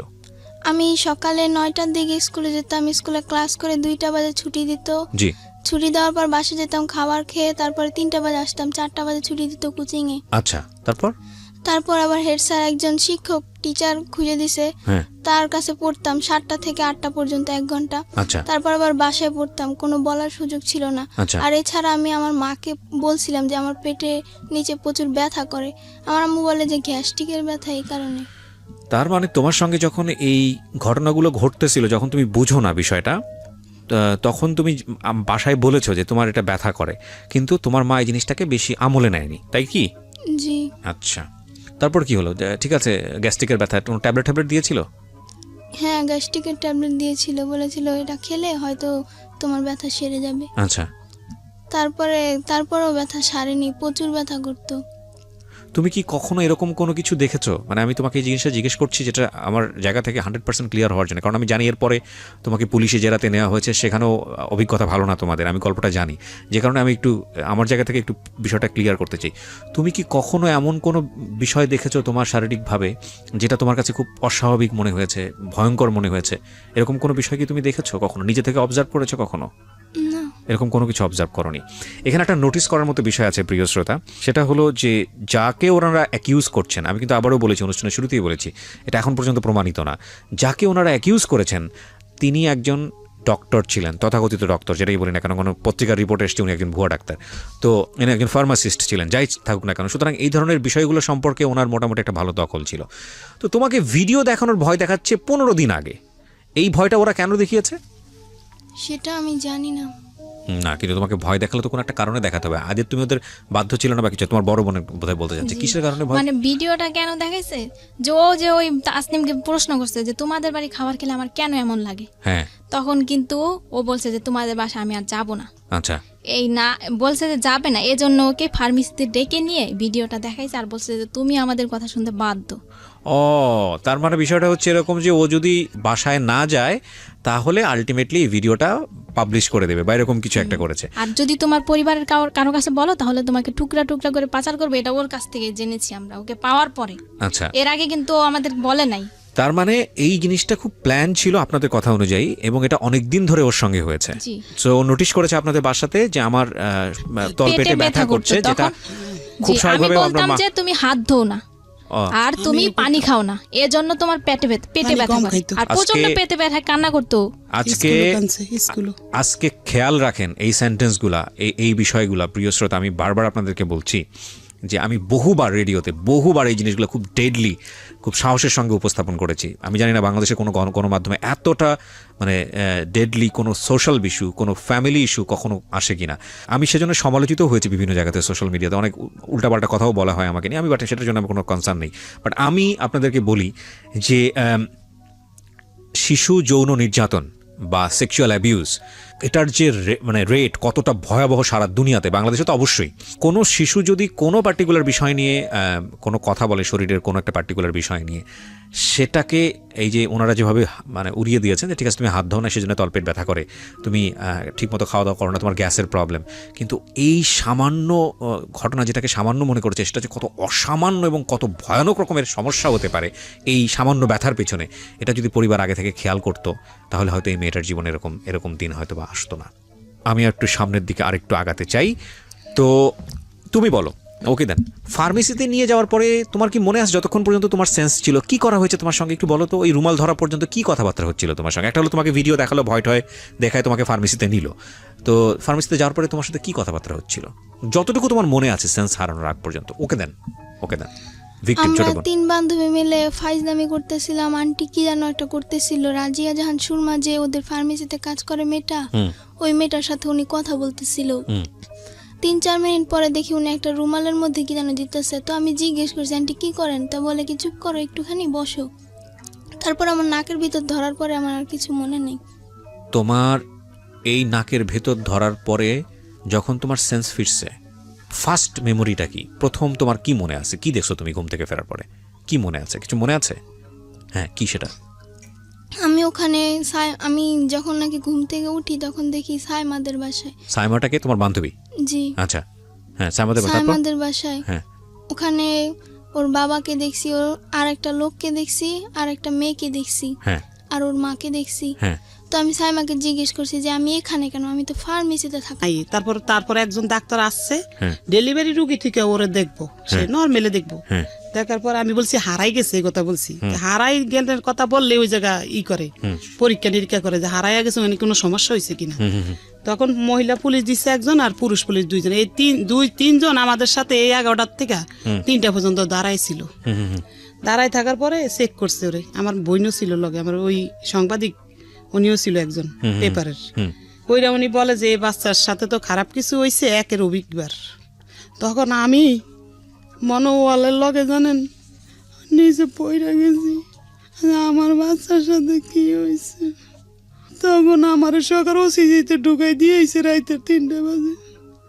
আমি রাইতে ছিলাম, সকালে বাসায় গেছি। আবার আমার আর থাকতে দিছে না ওইখানে, এখানে মা থাকতে পারে না। জি, আমি বলতে চাই, আর ওকে যখন পাওয়া গেল, ওই কিন্তু এই ভিডিওর কথাগুলো আমাদের কাছে বলে নাই, আচ্ছা, শুধু ওই ফার্মেসির কথাই বলছে। তখনও জানেন না না, আপনারা ভিডিও তখনও কল? আমরা জানি না যে ও ও কিন্তু জানে, ও আমরা জানে। তারপরে ওকে ঢাকা মেডিকেলে 4 দিন রাখা হলো, এবং কি ঢাকা মেডিকেলের পুলিশরা ছাড়পত্র দিয়ে বললো যে আপনারা কি মামলা করছেন? তখন আমার আম্মু বলে যে না, বলে যে আপনারা মামলা করেন, আসামিদেরকে আমার গ্রেফতার গা করেন। শিউর উঠতেছে বারবার। জি, তখন আমরা মামলা করতে গেলাম। আমার মার কেস নেয় না থানায়, তখন নিবে না আমার আম্মুর কেস। দারোগারে পাঠাইছে। কি করেছে আপনাকে থানা থেকে বলেন তো? থানায় আমার মামলা নেয় না, হ্যাঁ, কয় কি মেডিকেলের রিপোর্ট যাব না আসবো, এবার তো আমরা মামলা করতে পারবো না। আচ্ছা, তখন ওই সাংবাদিক করে ফোন দিছি, ওরা গেছে। হ্যাঁ। গেছে বরং মামলা লইব, অন কি করবো, আইওরে পাঠাইছে মেডিকেল। হ্যাঁ, আইও যায়া মোবাইলে মাইয়ার জবানবন্দি নিয়ে আসছে, তারপর মামলা করছে। মানে আয়ু সহযোগিতা করছে? হ্যাঁ, আইও মেডিকেল পাঠাইছে ওসি। আচ্ছা, যায়া মেডিকেল না ওনাদের কিছু ফর্মালিটিস আছে সেটা তখন মেইনটেইন করতে ওইটা হবে। কইতে পারে নাই, ভিডিওর গুলা বলতে পারে নাই, ও অসুস্থ পরে ছিল। অসুস্থ ছিল। আচ্ছা, বলছে আমি ওই না সানবারে গেছি, তারপরে দেখি সাইমাকে বসে, এইটুকু পর্যন্ত বলতে পারছে। হ্যাঁ, তারপরে আইনা ওসির কাছে দিছে, ওসি গ্লেস লেখছে, আসামি ধরছি, আনছি থানায়। হ্যাঁ, ওই সুমায়ার মারে ধরাই নেই। হ্যাঁ। সুমায়ার মাঝে এই লোক জড়িত আমরা জানি না। তো আপনি আসামি কাকে মনে করেন? আরেকটা আসামি কথা আমি ওই বলতে চাই। ডাক্তারের বেডি, তাসলিমের আম্মু ডাক্তার, হ্যাঁ, তার সহকর্মী, ওই যে ভিডিও রেকর্ডিং করছে যে মায়ের, আর যেই আব্দুল রবের বাসায় বই আবার ঘটনা হয়েছে ওর সাথে খারাপ কিছু, হ্যাঁ, আব্দুল আব্দুল রবরে ধরাইছি। আচ্ছা, 3 জন আসামিকে আপনি মামলা ধরে নিয়ে এসে পরে মামলা হয়েছে না, নাকি? মামলা করার পরে গাড়ি দিছে, নিয়ে আসছে। মামলার এজাহারটা আমার কাছে আছে, আপনারা নিয়ে এসছেন, আমি একটু ফটোকপি আছে আমার কাছে প্রিয় শ্রোতা। আমি খুব কিছু অল্প অংশ আপনাদেরকে একটু শোনাতে চাই। আমার মনে হয় যেটা পত্রিকার রিপোর্টটা কি কবে হয়েছে? মামলা হওয়ার পরে হয়েছে? মামলা হওয়ার পরে হয়েছে। কোর্ট উড়াইছে যেদিন এদিন। আচ্ছা, তাহলে আমি একটা কাজ করি, আমি বরং পত্রিকার রিপোর্টটাই আপনাদের একটু পড়ে শোনাই, তাহলে আপনারা বুঝতে পারবেন যে কি ঘটনা ঘটেছে এবং ঘটতে চলেছে। এটা হচ্ছে একটা স্থানীয় পত্রিকা, আমি যদি ভুল না করে থাকি দৈনিক আলোর জগৎ, আমার আইডিয়া নেই পত্রিকা সম্পর্কে। এটা হচ্ছে 15ই নভেম্বর 2018 এই পত্রিকায় যেটা এসছে, টাইটেলটা ছিল এরকম যে রাজধানীর শ্যামপুরে ধর্ষণ মামলায় ভুয়া ডাক্তার সহ 3 জন গ্রেপ্তার। রাজধানীর শ্যামপুর থানাধীন ধোলাইপাড় সরকারি প্রাথমিক বিদ্যালয়ের 5ম শ্রেণীর এক ছাত্রীকে ধর্ষণের অভিযোগে 3 জনকে আটক করেছে পুলিশ। বাদী সালমা আক্তার 40, যিনি আজকে আমার সঙ্গে স্টুডিওতে আছেন, ইনি জানিয়েছেন গত 8ই নভেম্বর বৃহস্পতিবার আইরিন ব্র্যাকেটে ছদ্মনাম, আপনি আপনার মেয়ের নাম এখানে ব্র্যাকেটে ছদ্মনাম ব্যবহার করেছেন, আমরা নিজেরা নাম উচ্চারণও করিনি আজকে এখানে। স্কুল কোচিং শেষ হয় বিকাল 3টায়, কিন্তু তার মেয়ে বাসায় না ফিরলে সে স্কুলে যায় এবং স্কুল বন্ধ দেখে প্রধান শিক্ষককে ফোন দেন এবং স্কুল সহ পরিচিত লোকজন ও আত্মীয় স্বজনদের কাছে খবর নেন। এক পর্যায়ে এলাকার মাইকিং করলে কোনো খবর না পেয়ে শ্যামপুর থানায় একটি সাধারণ ডায়েরি করেন। তার নম্বর হচ্ছে 341, তারিখ হচ্ছে 8/11/2018। পরদিন শুক্রবার সন্ধ্যা আনুমানিক 7টায় তারা জানতে পারেন তাদের মেয়ে মামলায় অভিযুক্ত আটককৃত আসামি আব্দুর রবের বাসায় আছে। তৎক্ষণাৎ তারা আব্দুর রবের বাসা থেকে অচেতন অবস্থায় তার মেয়ে আইরিনকে উদ্ধার করে তাদের বাসায় নিয়ে আসে। তাদের মেয়েকে পাওয়া গেছে শুনতে পেয়ে স্কুলের প্রধান শিক্ষক, জিডির তদন্ত কর্মকর্তা সাব ইন্সপেক্টর মোহাম্মদ, নামটা এখানে কেন আসেনি, আচ্ছা ঠিক আছে, সাংবাদিকরা উপস্থিত হন, কিন্তু আইরিনের কোনো হুঁশ না থাকায় কি হয়েছিল সেটা জানা যায়নি। এক সময় রাত আনুমানিক 9টায় হুঁশ ফিরলে সে জানায় স্কুল কোচিং শেষে মামলার আটককৃত আসামি খন্দকার জান্নাতুল ফেরদৌসের স্কয়ার হেলথ কেয়ার ফার্মেসিতে গেলে, এই ফার্মাসির নাম কি স্কয়ার হেলথ কেয়ার, আচ্ছা স্কয়ার হেলথ কেয়ার ফার্মাসিতে গেলে তার মুখ অচেতন নাশক ঔষধ মাখায় এবং এরপর তার আর কিছু মনে নেই। পরদিন শুক্রবার কেন সে আব্দুর রবের বাসায় গেল তা সে জানে না। একথা শুনে তার পরিবার রাতে ঢাকা মেডিকেল কলেজ হাসপাতালে ভর্তি করলে মেয়ের শারীরিক অবস্থা খারাপ দেখে ওসিসিতে ভর্তি করা হয়। পরে আইরিনের মা সালমা বেগম রবিবার রাতে শ্যামপুর থানায় একটি মামলা দায়ের করলে গোপন সংবাদের ভিত্তিতে পুলিশ রবিবার রাতে 3 জনকে আটক করে পরদিন সোমবার 5 দিনের রিমান্ড চেয়ে আদালতে সোপর্দ করেন। এরপরের টুকু আমার সংবাদে আর নাই, কিন্তু এখানে আমি অবশ্যই ধন্যবাদ দিব আইন প্রয়োগকারী সংস্থা, বিশেষ করে পুলিশকে। আমি এটা সত্যি আমি যখন এই ধরনের কোনো অ্যাক্টিভিটিস দেখি আমার খুব ভালো লাগে, আমার খুব গর্ব করতে ইচ্ছে করে। I am really proud because police এই সব জায়গাগুলোতে খুব সেন্সিটিভ। সেটা হচ্ছে যে আমরা জানি যে ওনাদেরকে সোপর্দ করার পরে ওনাদেরকে আবার আদালতে হাজিরা করা হয়েছে জামিনের জন্য, কিন্তু পুলিশ স্বেচ্ছায় যেটা করেছে যে ওনাদেরকে যাতে জামিন না করা হয় সেটার একটা ব্যবস্থা করেছে এবং আমি যতদূর জানি ওনারা এখনও জেলে আছে, আমি যদি ভুল না করে থাকি, ঠিক? সো সেটার লেটারও আমি দেখতে পাচ্ছি এখানে আপনারা পুলিশ স্বেচ্ছায় এই এটা করেছে, কারণ ওনাদের তো আপনাদের তো উকিল ধরতে হতো, আপনারা কি উকিল ধরেছিলেন? ধরছি, উকিল আছে আমার। আছে তো, ঠিক আছে, 3 জনকে ধরে নিয়ে গেল। আমি সময় পেলে আরও কিছু ডকুমেন্টস আমি আমার শ্রোতা যারা আছেন তাদেরকে পড়ে শোনাবো। হ্যাঁ হ্যাঁ। মামলা করার পরে মানে থানার লোকেরা জিজ্ঞাসাবাদ করলো আমার বোনকে, আমার মাকে। ওসি বলল যে সবে তো মাত্র থাকা শুরু, এখানে আরো কত থাকতে হবে। কে বললো এটা? ওসি, থানার ওসি আমার মাকে বলল। হ্যাঁ। ওসিতে 4 দিন থাকার পরে বাচ্চাকে থানায় নেওয়া হলো। থানায় একটা রাত রাখার পরে পরের দিন সকালবেলা কোর্টে ওঠা হলো ম্যাজিস্ট্রেটের কাছে জবানবন্দি দেওয়ার জন্য। তখন কিন্তু আমার বোন ভিডিওর কথাটা বললো ম্যাজিস্ট্রেটের কাছে জবানবন্দি দেওয়ার আগে। আচ্ছা। আর এর যে 4 দিন যে আমার বোন ঢাকা মেডিকেলে ছিল ওইখানে কিন্তু আমাদের বেশি থাকতে দেওয়া হয় নাই, ওর সাথে কথাও বলতে দেওয়া হয় নাই। আর ও আমাদেরকে বলেও না। আর ঠিক আছে, ওখানে ফর্মালিটিস আছে, তোমার বোন তো বলেছে। তখন কিন্তু বলেছে ভিডিওর কথা। তখন আমরা বলছি যে তোমার বেশি কথা ওর সাথে বলি না, বলছি যে তোমার সাথে যা যা অন্যায় হয়েছে, তোমার সাথে যা হয়েছে খারাপ হয়েছে, তোমার সাথে যা যা হয়েছে তুমি সব বলবা। এমনকি প্রধান শিক্ষক স্কুলে মানে কৌশলে ওকে ডেকে নিয়ে শরীরে বিভিন্ন জায়গায় স্পর্শ করতে। তোমাদের কাছে বলেছে? জি বলেছে। আচ্ছা, ওর কাছ থেকে শুনে একটু। এইরকম একটা ঘটনা তুমি কি বলেছো এটা তোমার ফ্যামিলিকে বলেছো যে প্রধান শিক্ষকের বিষয়টা, নাকি ওরা তোমাকে আজকে সাজিয়ে গুছিয়ে এখানে নিয়ে আসছে এই ধরনের কথা বলার জন্য? না, করতো এরকম প্রধান শিক্ষক করতো তোমাকে? জি। তো করতো, তুমি বাসে এসে কেন বলতে না বলো তো? যেদিন আমি মানে কি বৃহস্পতিবার ছিল যেদিন হারানোর দিন, সেদিন টাচ করেছিল। ওই একদিনই করেছে নাকি বেশ কয়েকদিন করেছে? ওই দিনই শুধু করেছে, ওই হারানোর দিন। মানে ওই ঘটনার পরে তুমি ফার্মেসিতে যাও? ওই ঘটনার পরে আমি বাসায় যাই, বাসায় যে খাবার খেয়ে আবার তারপরে তুমি স্কুলে আসো, এসে কোচিং এর পরে তুমি ফার্মেসিতে যাও, রাইট? কোচিং শেষের পর। জি, আমি আরেকটা কথা বলছি, ওকে জিজ্ঞাসা করেন যে হেড স্যার ওকে কি বলতো তোমাকে? হেড স্যার আমাকে বিভিন্ন খারাপ কথা বলতো। হেড স্যার কোথায় আছে? আমার বাসায়ও চাই। না, হেড স্যার এখন কোথায় আছে? স্কুলে। ওনার নামে মামলা হয়নি? ওনার নামে মামলা করতে ম্যাজিস্ট্রেটের কাছে চাইছি বলতে পারে নাই, ছোট আর মানুষ থানায় গুছিয়ে কইছি বলতে করে পারে নাই। নাই। থানায় যেদিন ওই থানায়- ওর নামে মামলা হয় এদিনে ওনার নামে মামলা হইতো। এত বড় একটা ঘটনা ঘটে গেল, প্রধান শিক্ষকের ব্যাপারে আপনারা তো আগে থেকেই বিষয়গুলো আপনারা কিছুটা হলেও টাচ করতে পারছিলেন, যদি আপনাদের কথা সত্য হয়ে থাকে। অনেক তাহলে মেয়েরা কইছে তাহলে আমার আপনি মামলাতে শুধুমাত্র 3 জনের নাম কেন দিলেন? প্রধান শিক্ষকের নাম কেন জড়ালেন না? দিতে চাইছি, থানার কেউ লয়নি, সাক্ষী ও সাংবাদিকেরা লইব না, প্রধান শিক্ষকের নাম লইব না। তারপরে এখন আবার কি করে শুনবেন, এখন আবার মেডিকেলের সার্টিফিকেট বাইরেছে পর আবার আমাদেরকে ডাইকা নিছে থানায়, হ্যাঁ। ওই আজম হ্যাঁ। ডাইকা নিয়ে আমার বড় বোনের সরকার এখন বলে যে ওই মহিলা যে ভিডিও রেকর্ডিং করছে ওগুলা বাদ, আগের দিন ধরবো না, সেদিন রাইতে রেপ করছে কেটা সেটা নাম বলো তুমি। কথা স্যার সেটা বুঝছেন, তো বলতে পারবে না, কারণ ও বিগত তো সেন্সলেস কইতেই ছিল। পারে না। অন বলতেছে আগের ঘটনা বাদ, আগের ঘটনার বাদ।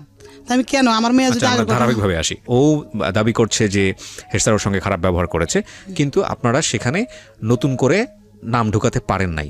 কিন্তু আপনারা কি জানেন, আপনারা যে লয়ারকে ধরছেন সেটা হচ্ছে যে এই মামলার চার্জশিট কি দেওয়া হয়েছে? মামলার না না চার্জশিট দেওয়া হয়নি। কোন লয়ারের নাম্বার আছে আপনার কাছে? আছে। ওকে, লয়ারের সঙ্গে এখন আমরা কথা নতুন বলবো। যে হে আচ্ছা, এই লয়ার আপনার এই বিষয়টা ডিল করছে। ওকে, আমরা লয়ারের সঙ্গে কথা বলছি। প্রিয় শ্রোতা, আপনারা স্ট্যান্ড বাই থাকুন। আমাদের এই লয়ার বিষয়টি নিয়ে কতটুকু ইনভলভ বা আদৌ তিনি আমাদের সঙ্গে কথা বলতে চান কিনা সেটা আমরা একটু আপনাদের সঙ্গে ইনভলভ করাচ্ছি।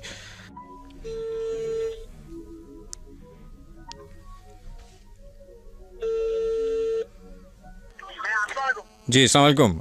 আমি আরজি কিবরিয়া বলছি, ঢাকা এফএম থেকে। আপনার ক্লায়েন্টের সঙ্গে বোধহয় কথা হয়েছে আপনার।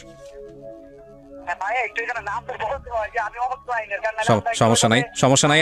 আমি ওনাদের যে ঘটনাটা ঘটেছে, হ্যাঁ, এই ঘটনার উপরে আমরা রেডিওতে ওনাদের পুরো ঘটনাটাই প্রচার করছি। তো এটা এখানে আমাদের মনে হলো যে আপনি যেহেতু ওনার ঘটনার লয়ার, ওনার মেয়ের সাথে যে ঘটনাটা ঘটেছে, আপনার সঙ্গে একটু কথা বলা দরকার, এই কারণেই আপনাকে ফোন দেয়া। তো আপনি কি কারি লিয়াকত বলছেন? আমি ওনার যদি বলেন আমরা মোটামুটি মামলা স্যারের থেকে আমি শেয়ার লিঙ্ক করি, তো আচ্ছা। সেখানে খুব ঠিক পয়েন্ট, সেখানে আমি স্যারের নিয়ে দিব আপনাকে। আপনি বলেন। ওকে, আপনার নামটা একটু বলেন প্লিজ। আমার নামটা হচ্ছে রোমান। রোমান। তো রোমান ভাই, আমরা যতটুকু জানি যে এই মামলায় 3 জন গ্রেপ্তার হয়েছে এখন পর্যন্ত। হ্যাঁ, 3 জন গ্রেপ্তার। আচ্ছা, ওনারা যেই এই যে হেড স্যারের বিষয়ে যে কথাগুলো বললো, বা আমি তো নিজেও ভিকটিম, আমার সামনে আছে, আমি ওনার সঙ্গে কথা বললাম, তো সেখানে যেটা বুঝতে পারছি যে ভিকটিম তো হেড স্যারের কথা বলছে। তো এক্ষেত্রে আপনাদের জায়গা থেকে কি কোনো স্টেপ নেওয়ার আছে, যে আর যারা বাইরে আছে তাদেরকে নিয়ে কোনো ধরনের কোনো স্টেপ? আমি বলি, এখানে হচ্ছে যখন একটা মামলা আয়ু হয়, মানে থানায় হয়, এখানে একটা আসামি কোন তদন্ত করার দায়িত্ব হচ্ছে একজন আয়ুর, মানে যে ইনভেস্টিগেশন অফিসার।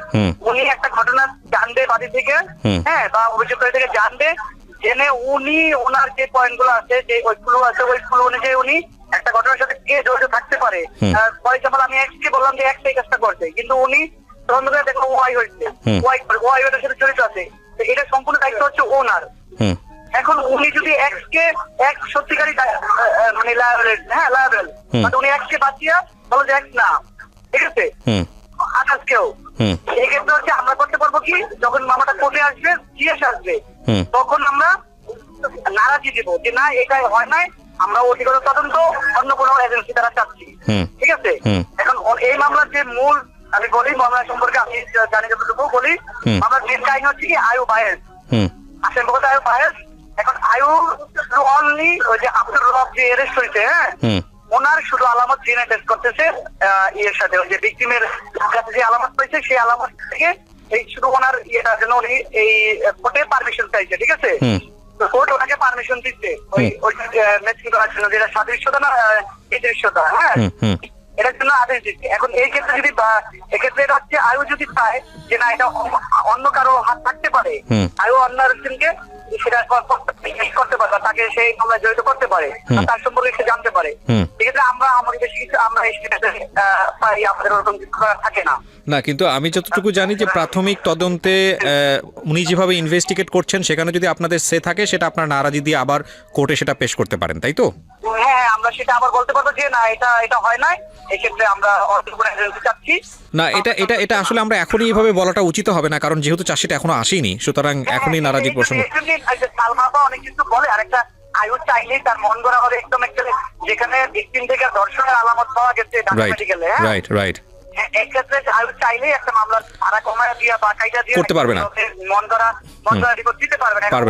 উনি ভিকটিম, এই জন্য ওনার ভিতরে একটা আতঙ্ক কাজ করতেছে, হায় বুঝি আমাকে এইভাবে বুঝতে পারছি, রাইট, এইভাবে শেষ করে দিবে, আমাকে এইভাবে ঠকাই দিবে, থাকা আতঙ্কটার ভিতরে কাজ করছে। করতেছে। রাইট রাইট এজন্য রাইট আমরা যারা মিডিয়া বা আমরা যারা এইখানে এগুলা হেল্প করতেছে তাদের আমাদের বেশি খুব আতঙ্ক হলে চলবে না, আমাদের Right. তাকে সান্ত্বনা দিয়ে রাখতে হবে at least। রাইট। আরেকটা বিষয় আমি আপনাদের কাছ থেকে একটু জানতে পারি কিনা, সেটা হচ্ছে এই ধরনের মামলাতে ওনার তো নিজের কোনো অ্যাবিলিটি নাই, মানে সেই অর্থে ইকোনমিক কোনো অ্যাবিলিটি নাই, সেক্ষেত্রে আপনারা কিভাবে সহযোগিতা Sorry, করছেন? sorry? মানে ওনার তো সেই অর্থে তেমন একটা ইকোনমিক অ্যাবিলিটি নাই, মানে আমি হ্যাঁ।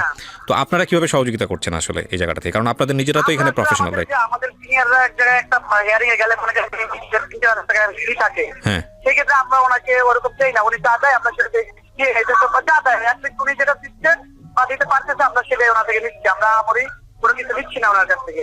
আমি একটা বিষয় একটু আপনার কাছ থেকে জানতে চাই, সেটা হচ্ছে যেহেতু আপনি লয়ার, এই মামলায় যে ধারাটা আছে, হ্যাঁ এই মামলায় যে ধারাটা দেয়া হয়েছে সেই ধারার সর্বোচ্চ শাস্তি কি হতে পারে? আমি একটু আমাদের লিসনার যারা আছেন, মৃত্যুদণ্ড। মানে এটা যদি প্রমাণ হয় তাহলে মৃত্যুদণ্ড হয়ে যাবে, তাই তো আসামির? হ্যাঁ এটা মৃত্যুদণ্ড। আপনি যা প্রমাণ হয়ে আসলে আপনার বিচারকের কাছে যদি আপনি সাক্ষী প্রমাণ দিয়ে সম্পূর্ণ প্রমাণ করতে পারেন সর্বোচ্চ জি। নয়ের পর যেটা ওটাতে মানে একদম মৃত্যুদণ্ড, ঠিক আছে, ওটাতে কোনো ইয়ে নাই। ঠিক আছে Romel, thank you so much আমাদেরকে সময় দেওয়ার জন্য, থ্যাংক ইউ। আপনার সামনেই কথা বললাম, আমাদের লিসনাররাও শুনলো, এটা সব পুরো মানে একবারে আনকাট ভাবে রেডিওতে প্রচার করছি আমি, পুরো কথাটাই হলো। সেটা হচ্ছে যে এগুলো করতে গেলে এক ধরনের বিভিন্ন রকমের মানসিক জটিলতা, মানসিক চাপ তো আছে, সিস্টেমেটিক জটিলতা আছে, আমরা জানি এগুলো আইনের ব্যাপার, বছরের পর বছর ধরে চলতে থাকে। তবে ন্যায় বিচার আসবে এই বিশ্বাসটা রাখতে হবে, প্রথম কথা হচ্ছে এটা। আর দ্বিতীয় কথা হচ্ছে যে যিনি ভিকটিম তিনি উপস্থিত আছেন, যারা এতক্ষণ ধরে শুনে এসছেন, নতুন করে বলার কিছু নেই, কিন্তু যার নামটা এখানে চলে এসছে যেটা আমাকে ভয়ানকভাবে আঘাত করেছে, সেটা হচ্ছে এই সরকারি প্রাথমিক বিদ্যালয়ের প্রিন্সিপাল।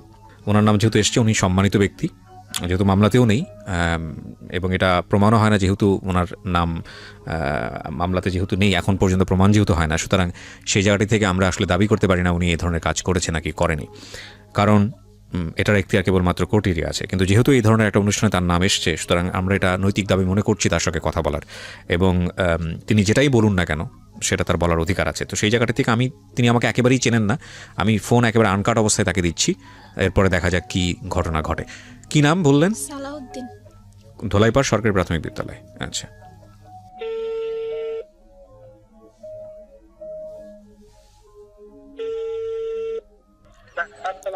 জি আসসালামু আলাইকুম সালাউদ্দিন সাহেব, আমি আর জি কিবরিয়া বলছি ঢাকা এফএম থেকে। আচ্ছা, বিষয়টা যেটা হচ্ছে যে আপনার স্কুলের, হ্যাঁ, ধোলাইপাড় সরকারি প্রাথমিক বিদ্যালয়ের 5ম শ্রেণীর ছাত্রী, আমরা ওর নামটা মেনশন করছি না রেডিওতে, আপনি কেসটা নিশ্চয়ই জানবেন। ওনার মা যে অভিযোগটা করেছে এবং এটার একটা মামলাও হয়েছে, এখানে প্রসঙ্গত বলে রাখি যে মামলার যে এজাহার সেখানে আপনার কোনো নাম নাই। ওরা যে স্টোরিটা এখানে এসে বলেছে এই মুহূর্তে, তো সেই জায়গাটায় আমরা দেখতে পাচ্ছি যে ভিকটিম যে মানে আপনার ছাত্রী যে, হ্যাঁ, সে এক অর্থে আপনিও জড়িত এরকম একটা কথা বলছে।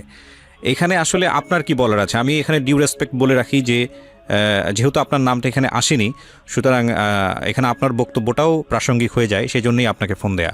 আর আপনি যেহেতু স্কুলের প্রধান শিক্ষক, সেই রেসপেক্টটা আমাদের কোনো অংশেই কমতি নাই। সো আপনার আসলে কি বলার আছে বিষয়টা নিয়ে, বা আপনি কতটুকু জানেন? দায়িত্বের জায়গা থেকে তো আপনারও কিছু না কিছু করার ছিল, কি হয়েছে আসলে আমাদেরকে যদি বলতেন।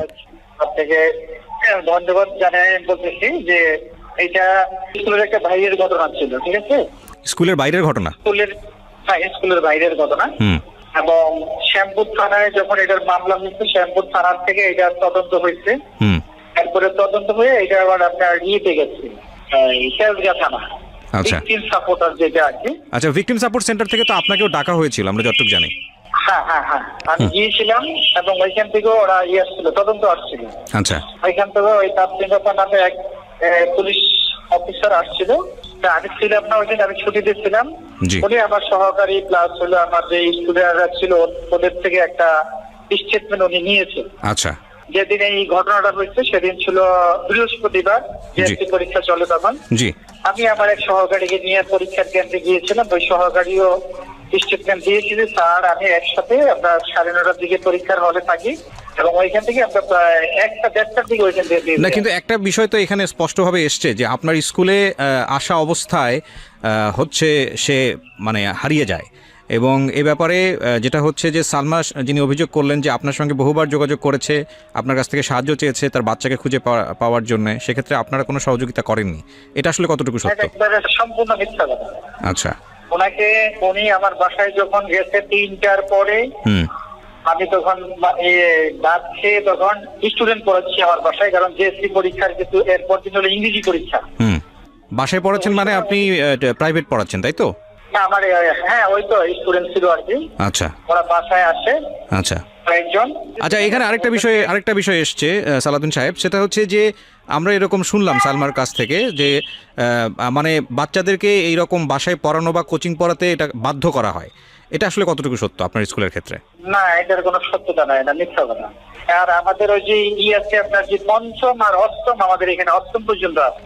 জি, অষ্টম পর্যন্ত। পঞ্চমের আমাদের থাকে যে পঞ্চম পিছিয়ে পড়ে ছেলে মেয়েদেরকে আমরা বিশেষ একটা ক্লাসের ব্যবস্থা করে থাকি ছুটির পরে। আচ্ছা, এটা আমাদের অফিস থেকে একটা নির্দেশ থাকে যে ওদেরকে আপনারা যে করেই হোক পিছিয়ে পড়া ছেলে মেয়েদেরকে একটু অগ্রসর করবেন। আচ্ছা ঠিক আছে। আচ্ছা, আমাদের জায়গা থেকে একটা বিষয় আমরা বুঝতে পারছি যে আপনি যেটা বলছেন যে ওনারা যেটা অভিযোগ করছে সেটা সম্পূর্ণরূপে মিথ্যা, আপনার বিরুদ্ধে যে অভিযোগটা এসছে। আচ্ছা, আমরা সেটা প্রচার করছি, পাশাপাশি আমাদের যিনি ভিকটিম, আমরা তো তার নামটা মেনশন করছি না, আপনার ছাত্রী, তার কাছ থেকেও এরকম কথা এসছে যে আপত্তিকর জায়গাগুলোতে আপনার জায়গা থেকে এক ধরনের ইয়ে ছিল। আমি আসলে স্পষ্টভাবে উচ্চারণ করতে চাচ্ছি না এই বিষয়টা রেডিওতে। তো আপনার ছাত্রী ক্লাস 5-এ পড়ে। হ্যাঁ, আমি প্রশ্নটা একটু কমপ্লিট করি যে ওর কি আপনার প্রতি কোনো ব্যক্তিগত ক্ষোভ ছিল যে কারণে আপনার মনে হতে পারে যে আপনার সম্পর্কে মিথ্যা কথা বলছে, যেটা তো হওয়ার কথা না একটা শিক্ষকের বিরুদ্ধে। আসলে ওদের যে বক্তব্য, সেই বক্তব্য অনুযায়ী যেটা বুঝতে পারছি, যেটা লম্বা সময় ধরে হয়েছে, চেতনানাশক ঔষধ প্রয়োগ করে এটা লম্বা সময় ধরে হয়েছে, এটা আসলে স্কুলে থাকা মানে এটার সাথে আপনি জড়িতও ছিলেন না? ওইটা কি করছে না হচ্ছে ওগুলা আমি কিছু বলতে পারবো না। ওগুলা এটা কি করছে না করছে সেটা তাদের ব্যাপার। এটা স্কুলের বাইরে কি করছে না হয়েছে এটা পুলিশ ইনভেস্টিগেশন করছে। পুলিশ কি পাইছে না পাইছে সেটা আমিও জানি না। আপনার কাছে যেরকম বলছে আমি এরকম শুনছি, এর বেশি আর আমি কিছু বলবো না। খন্দকার জান্নাতুল ফেরদৌসকে কি আপনি চিনতেন? জান্নাতুল ফেরদৌসকে আমি তো স্টুডেন্ট নাকি চিনি, খন্দকার জান্নাতুল ফেরদৌস নামে কেউ চিনি না। খন্দকার জান্নাতুল ফেরদৌস হচ্ছে এই মামলার 1 নম্বর আসামি। এনার তো আপনাকে চেনার কথা, এতদিনে তো জানার কথা। আপনার স্কুলের ছাত্রী, সে ভিকটিম হয়েছে, আপনি তো তাকে চেনার কথা। কেউ যদি তাকে কিছু করে থাকে, আমরা বলছি বারবার যে তার আমরা বিচার চাই। জি, আমরা এলাকাবাসী এটা নিয়ে অনেক মিটিং করছি। আমার স্কুলে কমিশনারের সাথে আমি আলাপ করছি, আমাদের যে স্থানীয় কমিশনার আবু ভাই, তার সাথে আমি আলাপ করছি। আমাদের স্থানীয় এমপি সঞ্জিতা, তার সাথে এই ব্যাপারটা নিয়ে আলাপ করেছি, এবং লোকাল যত লোক আছে সবার সাথে আলাপ করছি এই ব্যাপারটা নিয়ে যে আমরা কি করতে পারি। না, অফকোর্স এটা আমরাও সেটাও চাই। কিন্তু আপনার স্কুল থেকে তো ভিকটিম মানে আপনার ছাত্রী সে চলে গেল, স্কুল থেকে বের হয়ে অন্য একটা স্কুলে ভর্তি হয়েছে। আপনারা কি চাইলে তাকে নিরাপত্তা দিয়ে স্কুলে রাখতে পারতেন না? বা এই ব্যাপারে আপনাদের স্টেটমেন্ট আসলে কি ছিল? আপনার ছাত্রী যে ভিকটিম, সে তো আপনার স্কুলে এখন আর পড়ছে না, সেখান থেকে অন্য একটা স্কুলে চলে গেছে, আমরা যতদূর জানি। সে তো পরীক্ষাই দেয় না। সেটা কি আমার থেকে অ্যাডমিট নিয়ে গেল, সে পরীক্ষা দিবে, একবার সে পরীক্ষাই দেয় না। পরীক্ষা তো সে দিতে পারে নাই, দেয় নাই না, পরীক্ষা সে দিতে পারে নাই। আপনি বোধহয় খোঁজ খবর রাখেন না। না, আমি তারে পরে ফোন দিচ্ছি যেদিন তার মা এসে আমার থেকে অ্যাডমিটটা নিয়ে গেল। আমি বললাম যে ওটা পরীক্ষার হলে পারেন, কারণ আমরা কিন্তু পরীক্ষার হলে থাকি না, আমরা থাকি অন্য জায়গায়। পরীক্ষার দিনও আমি ফোন দিচ্ছি তারে, যখন হলের থেকে ফোন দিচ্ছি যে আপনার এই স্টুডেন্ট আসছেন, তখনও তারা আমি ফোন দিচ্ছি। সে আমাকে অকথ্য ভাষায় গালিগালাজ করে দিয়ে যাচ্ছে। এটা আপনাকে গালিগালাজ কেন করেছে? আমি জানি না সে কেন করছে। একটা মানুষকে কারণ ছাড়া অকথ্য ভাষায় গালিগালাজ করলে আপনি কোনো স্টেপ নিলেন না? আমি কি দেবো তার কিছু, আমার দরকার নাই তো। না, কিন্তু আপনি তো স্কুলের প্রধান শিক্ষক, আপনার সঙ্গে এই স্কুলের ইমেজ জড়িত। আপনি যদি আমাদের বিনা কারণে কিছু বলেন, আমি আপনাকে কেন বলতে চাই? কোনো দরকার নেই তো আমার। আমি এলাকাবাসীকে বলছি যে সে এই বলে, এলাকাবাসী বলতে আপনার কিছু বলার দরকার নেই স্যার, আপনি চুপ থাকেন। আমি যতটুকু সাহায্য করছি তারা সে সেটা জানে। আমি তারে এখানে স্থানীয় পোলাপাইন দ্বারা খোঁজার অনেক ব্যবস্থা করছি। আপনি স্থানীয় পোলাপান দ্বারা খোঁজার ব্যবস্থা করেছেন, বিষয়টা আমি বুঝলাম না, মানে এটা একটু যদি পরিষ্কার করতেন। না, সে যখন বলছে যে আমার সে পায় না, তখন বলছি যে ওদেরকে দেখো সম্ভাব্য কোনো জায়গায় সে থাকতে পারে কিনা। এই ধরনের এলাকার কিছু ছেলে মেয়েদেরকে আমি তার সাথে নিয়েই বলছি যে দেখো বাবা তোমরা। আপনি এলাকার ছেলে মেয়েদের কাছে কেন যাবেন? আপনি স্কুলের একজন দায়িত্বপ্রাপ্ত ব্যক্তি, আপনি যাবেন পুলিশের কাছে। পুলিশের কাছে তো রাত্রে গেছি আমরা। না, আপনি এলাকার ছেলে মেয়েদেরকে, এলাকার ছেলে মেয়ে কাদেরকে খোঁজের জন্য পাঠিয়েছেন? ওই মেয়েকে যে একবার আরেকটা ছেলের সাথে ধরে আনছিল, ওই ছেলে এবং আরো কয়েকটা মিলাই এসেছি না, ওদেরকে আমরা পাঠাই। আচ্ছা, ওই মেয়েকে আরেকবার ধরে নিয়ে আসা হয়েছিল কোন একটা ছেলের সঙ্গে, আপনি সেটাই বলতে চাচ্ছেন? তো এটা আপনি নিশ্চিত? এটা নিশ্চিত, এটা পুলিশ সহ ছিল তো, পুলিশ সহ দশে পুলিশের খবর দিয়ে আনছি আমরা। আচ্ছা, পুলিশ আইসা পরে এটা মীমাংসা করছে। এটা কবে স্টেটমেন্ট দিয়ে গেছে? ওকে, এটা কবে নাগাদ হয়েছিল? এটা এর ঘটনার কত সম্ভবত মাস খানেক বা মাস দুই আগে হইতে পারে। সেই সময় আপনার স্কুল থেকে কি স্টেটমেন্ট নিয়েছিলেন? আমরা তো পুলিশের সাথে সাথে পুলিশের কাছে দিয়ে দিই 1 মাস আগে। একদিন তো স্বাধীন হবে আমার সঠিক ডেটটা মনে নেই। আচ্ছা, পুলিশের কাছে আপনারা দিয়েছিলেন। ওকে, ঠিক আছে। আমি আসলে প্রাসঙ্গিকভাবে যেহেতু আপনার কথা এসছে সে কারণে আপনাকে জিজ্ঞেস করলাম। এবং আমরা আসলে কাউকেই অ্যাকিউজ করছি না আমাদের এই অনুষ্ঠানে। আমরা চাচ্ছি যে একটা তদন্ত হোক এবং তদন্তে যারা আসলে দোষী তাদের বিচার হোক, সেটা যেই হতে পারে। আর এই সমস্যাটা আমাদের সমাজে এখন বিভিন্ন অ্যাঙ্গেল থেকে বিভিন্ন জায়গা থেকে আসছে এবং এটা খুব মানে ভাইরাল আকারে ছড়িয়ে পড়ছে এই ধর্ষণের বিষয়গুলো। আমরা চাই যে প্রত্যেকে এখানে সঠিক ভূমিকা রাখুক। এবং আপনি যেহেতু স্কুলের প্রধান শিক্ষক, আপনার দায়িত্বটাও অনেক বড় এবং আমরা বিশ্বাস করি যে আপনার এখানে সম্পৃক্ততা ছিল না, কিন্তু সেটা আসলে বিশ্বাসের উপর নির্ভর করে না, সেটা প্রমাণ করবে আসলে আদালত। সো আপনাকে অনেক ধন্যবাদ, আপনি সময় দিলেন আমাদেরকে, থ্যাংক ইউ।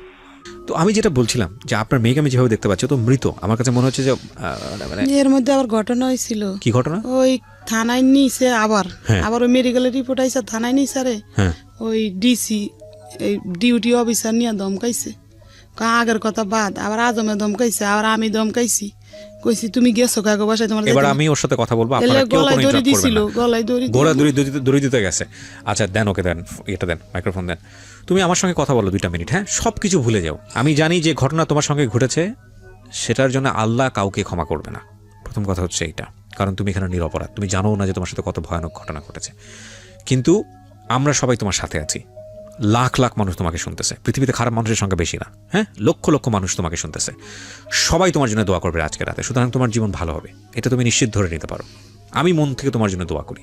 টেনশন করার কোনো কারণ নেই। জীবন এমন না যে এর একটা ঘটনার কারণেই থেমে যাবে। যারা অপরাধ করেছে, তুমি তো শুনলাই তোমার লয়ার কি বললো। এবং একটা সবচেয়ে বড় জিনিস যেটা, আপনাদের ঢাকা মেডিকেল থেকে যে রিপোর্টটা এসছে, যেটা বলা হলো, সেখানে কিন্তু প্রমাণ আছে যে ও রেপড। তার মানে এটা পুলিশের দায়িত্ব এটা খুঁজে বের করা যে কীভাবে এটা হলো। এটা পুলিশ যদি কোনো কারণে চার্জশিটের এদিক ওদিকেও কোনো কিছু হয়ে যায় যেটা আপনাদের মনোভূত হচ্ছে না, তার মানে এটাকে কোর্ট থেকে এটা ওকে করার কোনো সুযোগ নাই। সুতরাং আপনাদের আস্থা রাখতে হবে। কিন্তু আমি তোমাকে এই সব জিনিসের নিতেই চাই না, কারণ তুমি ক্লাস 5-এ পড়া একটা মেয়ে, তুমি এগুলা কিছু বুঝবা না।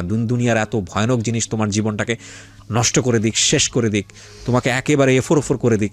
আমি জানো না, আমি 2-2.5 ঘন্টা শুনতেছি, আমি ভারী হয়ে গেছি অনেকখানি। আমি শুধু চিন্তা করতেছি, দেখো এগুলো একটা সময় সবাই ভুলে যাবে, কিন্তু তোমার জীবনের দাগ সারা জীবন হয়তো তোমাকে সমাজ বাধ্য করবে বইয়ে বেড়ানোর জন্য। হয়তো তুমি আমার কথাগুলো বুঝতেও পারতেছ না, ভুলে যাও। তুমি আমাকে একটু বলো তো, এই তোমার সাথে এই ঘটনা ঘটার পরে তোমাকে কয়বার থানায় যেতে হয়েছে এখন পর্যন্ত? অনেকবার। লেখাপড়া বন্ধ হয়ে গেছে? জি। কেন বন্ধ হলো? অনেকবার যেতে হয়েছে। যেদিন নাকি আমাকে ওসিসি থেকে ছাড়া দিয়েছে সেদিনও একদিন থানায় ছিলাম। তারপরে আবার অনেকবার ডাকাডাকি করছে, ওসি এসে জিজ্ঞাসাবাদ করছে। তারপর আবার থানায় একজন আছে, সেও জিজ্ঞাসাবাদ করছে, অনেকবার যেতে হয়েছে।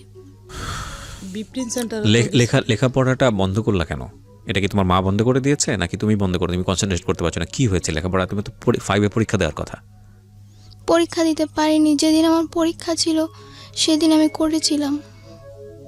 কোর্টে ছিলা তুমি? জি। কোর্টকে জানাও নাই যে তোমার পরীক্ষা আজকে? না। ওই দিন কি হয়েছে? ওই যেদিন প্রথম পরীক্ষা সেদিন তো কোর্টে জবানবন্দি নিতে বললা কোর্টে।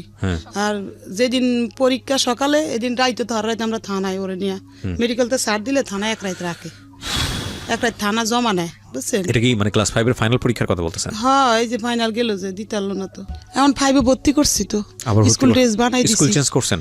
হ্যাঁ, ওই এলাকায় ছেড়ে দিছি আমি। আর দোলাইপাড়া এলাকার থেকে গেছি কেন, গত মাসের 1 তারিখে গিয়ে ওই জায়গায় স্কুলে ভর্তি করছি। আমি একটু বলতে চাই, ওই মামলাটা করার পর আমাদের উপর 2বার হামলা হয়েছে। কিসের হামলা? আমাদের আমরা যে দোলাইপাড়া ছিলাম যে প্রেমগলিতে, ওই বাড়িতে 12 জন পুরুষ এসেছে। দরজা মানে অনেক জোরে জোরে ই করতেছে। তারপর তোমরা এলাকা ছেড়ে দিয়েছো? তখন আমরা আমার আম্মু পুরা বাড়ির ভাড়াটিয়াদের ডাকছে। তখন ওই লোক কিন্তু আমার মার সাথে অনেক খারাপ খারাপ আচরণ করছে। কোন লোক এটা? ওনার নাম হলো হাত কাটা আক্তার। ওনার হাতগুলো কাটা। উনি হলো মাস্তান, একজন মাস্তান, সবাই চেনে দোলাইপাড়া যে মিরাজি বাগের হাত কাটা আক্তার। 12 জন পুরুষ আসছে, ভাড়াটিয়ারা সাক্ষী।